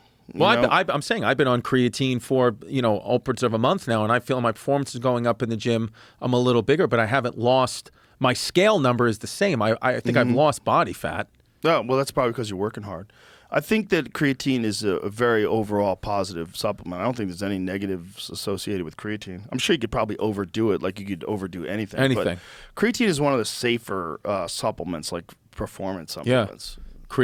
And it's good for you in a lot of ways. It's a part of food, right? Isn't like creatine from food itself? It's in steak. I take creatine and a scoop of sauerkraut for the probiotics. fermented food every day, baby. I love sauerkraut. How great is what a hot dog with sauerkraut and some brown mustard? Yes. The kind of hot dogs that snap? Oh yeah. Oh baby. I fucking love Talk it. to me. Yeah. Even though the bun's bad for you, who cares? Let's go. Who gives a shit? Well, they Every say the now hot and dog is then. bad for you, right? Says who? Communists. Yes, exactly. If it snaps in your mouth like those really good kosher hot dogs, Love it, dude. they're so good. Oh yeah, just so fucking good. eat, dude. Yeah. There's so many foods that are so good that are so bad for you. Yeah, like the other day, I ate 2 sleeves of Oreos in one sitting. Damn, son. And I didn't Milk? even. Oh yeah. Gotta. Milk was going wild. Did you dunk? Dunked them all, but I did it in my fasting window, so I didn't feel too bad about myself. Oh, there you go. There it is. You knock it out. There you go. But people can eat, man. Yeah. They'll go fucking wild. For me, it's anything carbs, pasta and pizza. That's my cheat stuff. Right. If I'm gonna have a meal where I know I'm not supposed to eat it, but I'm just gonna enjoy it, it's always like pizza, carbs, pasta, lasagna, something like that. Yeah, just go fucking wild. Go. But then I just stop afterwards. Like, okay, we did it. I think I might have told you this the last time I was here, but my father is a big eater. He ate an entire tray of lasagna one day, like in front of us, like throughout the day at Christmas. He ate the entire tray of lasagna. Then he slept on my house, and he woke up in the middle of the night with chest pains, and and him and his wife, my stepmom, were, wake me up and like, Dad's, I don't know what's going on. Like he can't walk. He's like he's going like, can't breath, chest pain, right? Goes to the hospital. They, hook him up to the machines, whatever, do some tests, stays overnight. They call me the next day. They said, hey man, we're sorry. Looks like your dad here has congestive heart failure. This can be a year, 4 years, but he has congestive heart failure. I mean, his fluids are backing up. And, so we just want to let you know, we're going to release him, but this is the protocol and the medicines and all that. So now I'm going down to the hospital like, oh my God, like this is it. Time's running out with my dad. And then it took me about 45 minutes to get there. I get there and I guess they had continued doing tests, and I walk in and the people are there, the doctor, and I say, I was briefed, I understand he has congestive heart failure. Like, what do we have to do? Can you explain that to me? And they were like, you know what? We reran the tests. We had given him a diuretic. Your father had eaten so much sodium in one sitting that it made I swear to God, it made our machines convince us that he had congestive heart failure, but in fact he had eaten so much sodium because of the food that he ate that this diuretic, once the fluid cleared, his heart, he has a slight arrhythmia, but nothing like congestive heart failure. That was purely from the sodium. That's crazy. And I was like, Dad, that's fucking nuts. You almost killed yourself with lasagna. With lasagna. And he's extreme. And now my dad's lost 120 pounds, intermittent fasting. He looks phenomenal, but he said he's lightheaded all the time. And I'm like, well, what are you eating? And he said 1/2 of a tuna fish sandwich a day. That's all he eats. Oh, he went I'm like, the other way. Dad, what can we get a little balance here? Yeah. Because now, and he's like, I said, what did you do to lose all this weight? He said, I eating tuna fish sandwich and I walk in the pool. I was like, yeah, but Dad, you're gonna Like you could kill yourself that way. Yeah, now. you're gonna fuck your heart up. Yeah, man. Your body starts robbing its tissue. Yeah. If it doesn't get enough protein, it starts eating your muscles. Yeah. Yeah. So that's don't do that. No, I told him to try to eat more. Just eat. I was like, Dad, Come on, just man. eat in those windows. You know, he's like, I want to be ripped. I'm like, you're Oh, 77 years old He's and you lost 77, he's trying 120 to get pounds. Yeah. I was like, you look like you're wearing a dress. It's fat. It's fun. You look great, Dad. It's not about what your abs now. And then 77, he's trying to get abs. yeah. Yeah, and they have like a funny relationship. He'll be like, oh, you know, you believe my fucking wife over here is 60. He's like, I should trade her in for 2 30-year-olds, huh? And then my son was always like, I'd like to see you try, you fat fuck. If you could bring home a 30-year-old, I'll gladly give you the divorce. And then he'll be like, I'm going to kill her. I'm going to bury her in the backyard. I'm like, this is the kind of couple fighting that's just like old school. That's fun. That's fun to see because I have one example of divorce in my family. My mom and dad got divorced, but then my dad remarried my stepmom and they've been married 35 years. So I see like kind of two things on like how it works one way and not the other way type thing. It's interesting the way that they fight. They're old Your dad school. sounds very extreme. Gambling. Now he's addicted to not eating. What does that equal though? Fun. That guy, nobody's more fun than my fucking dad, man. I mean, Wild people are fun. they're funny, fun guys. I mean, when I had my first daughter, we told them, you know, you can't come into the delivery room. You know, it's just me, my girl, and my mom and her mom. That's what she wants, you know, women and whatever. So my dad, I tell him that. He's like, all right, you know, whatever. And then I call him, obviously when her water broke, we're giving birth. And dude, her water broke in the middle. We were watching that movie Mad Max with Tom Hardy, and her water broke. And I love that movie. We were right at the end. I was like, is there any way we got like 10 minutes left? And she was like, get to the fucking hospital. Oh my God. I know, like an idiot. So we get, so she's giving birth, like crowning, like it's happening. And my dad walks in because he's just like, this is my first, this is my grandkid, my first grandkid. I walk in and I was like, Dad, like you cannot at all be here. Like, and he was like, yeah, you know, like you're here. I want to be here. And I'm like, nobody feels comfortable. Like, I don't give a fuck, but like, she doesn't want you here at all. And she was like, get out of here. Like, it was like this whole thing. And then as he's leaving, like right before he goes, I'll be in the waiting room. Just let me know. And I'm like, okay, you know, like we're in the middle of the birth. And he's like, by the way, Chrissy, Yankees got fucking rocked last night. You got it. This team sucks. And I was like, all right. The nurse, everybody's laughing because they're like, what is this guy screaming about the Yankees for his birth? And then, you know, we had my baby, and then he was like, it's a girl. I said, yeah. And, you know, great. And he was like, oh, man. He was like, I was hoping for a boy. I'm like, you were at the gender reveal. You fucking knew it was going to be a girl, dude. What do you mean you were hoping for a boy? And then he told me, though, he was like, you know, if I was still in the throes of my gambling, he's like, I would have gambled with your uncles on your kid's gender. I would have put a bet down. I would have had to put my money on it. That's how deep it got. I was like, that's wild, dude. He was like, I would have did it. If I wasn't in control, I would have did it. I would have gambled on it. I would have gambled on the kid's birthday. I would have gambled on it all. We would have come up with real, you know, he was like, there was action on everything, always. Wild. There's action on that impotence court too. What have we got now? Oh, They were gambling. They were gambling on how long they would take to prove if they could actually do it or not. yeah. There was this story of a guy that tried for 15 hours. You imagine that poor fuck? Dude, 15 hours to try to get it out. I think the French, to this day, I think you're allowed to cheat on your wife in France. As long as you don't fall in love with someone else, you're allowed to step out and have sex. But like, it'll get you in trouble, but like a night out with the guys drinking beers got you in trouble. Like, you're not going to get divorced unless you fall in love. Then you're out. But I'm almost positive French men can have sex with women outside their marriage and their wives don't really care. It's just French culture. You think that's nuts? It's definitely, well, France not true? France is being invaded by Muslims now. They're not invaded, but like I think 25% of France essentially lives like under like almost a form of Sharia law now. Who said shit. that? Who was So talking that's about different. that recently?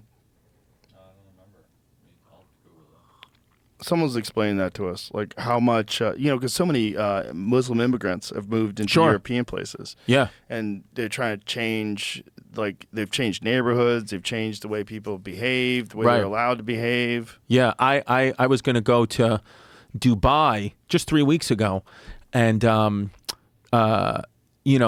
it's the most progressive place I think I've heard in the Middle East. But even with that, there was certain, like, I couldn't, if sometimes I have bits to joke around, like, oh, my friends think I'm gay. They said, you can't do any of that. Do not even mention that on stage. Then they said, no jokes about your government, our government. Do not mention Muslim faith at all or religion at all. And if you take videos of anything anywhere, you can be arrested without the proper permission. So Really? Like if you take videos of buildings? yeah, there's a kid TikToker who went to prison for a year. He's in prison right now because he took unauthorized videos of like the public square in Dubai. What? Yeah, and he got thrown in prison. And so all that was happening when I was about to go. We were going on the trip in like 2 days. It was my girl's. So how would you have to reorganize your act? So that's what I was like thinking about. And I was like, so this was, again, just 4 weeks ago. We were going. I only said yes to the gig because it was my girl's 40th birthday. And she was like, what a great, like, we should do it in Dubai. I was like, I really don't want to go. She was like, it's the show is on her birthday, April 17th. So I was like, all right, we'll go. And then, but I was having all this anxiety, not even anxiety. It was more like, like one of my, I have a friend who, gay Mateo Lane. You know Mateo Lane? You know Mateo? Great comic, unbelievable one of the most talented people I've ever seen in my life. Can cook, comedy, great comedy, fucking. And then, I was talking to the shows in Dubai with him, and he was like, yeah, man, he was like, I would love to go to Dubai, but like, I'm gay. I wouldn't even be allowed in. Right. And I was like, wow, that's fucking wild. Why am I going to this place? And I'm starting to think about it, right? Even though I know the people of Dubai are progressive and cool and whatever. But I was like, what's the point of all this? And then that day, the night before, of our flight from JFK to Dubai, Iran and Israel got into that little skirmish. Remember that? Where like people were like, World War III, Israel's going to invade Iran. Dubai borders with Iran. So I was like, I don't want to go. I was like, I know that it's probably safe, but I was like, I actually don't want to be why am I going there? Why are we going to where there's a possible conflict? It's bordering with the country, even though I know Dubai will be safe. I know it's a safe place. I get it. But like, what am I doing over there? Why are you and I, me and my girl, going? Our kids are back home. What happens if there is a war and we can't get home? Right, What's the point of all this? Like, Okay. what is it? And she was like, you know what? Like, then cancel. I just had like this gut feeling. And then 2 days later is when the Dubai airports flooded. Did you see all that? Yeah. That's my show got canceled. The venue flooded. You could not get anywhere. So And you had already canceled anyway? I had canceled it anyway. The fear that I had was Israel, Iran. But then 2 days later, it was the flooding. And Was that because of cloud seeding? that's what they say. I mean, partially. I mean, not 100% that, but like there was like a weird low pressure zone where they did cloud seed, but the clouds didn't move for a few days or something like that. And, like, Okay. Yeah. So that's what happened. Is it got flooded and I didn't go Okay. at all. And that's why that's what that's why I'm with Christ. Okay. Yeah. Let's wrap this up. Chris, great love you, talking man. to you. Love you too, buddy. Love you, babe. Thank you so much. My pleasure. It was fun. Yeah. Bye, everybody. Bye.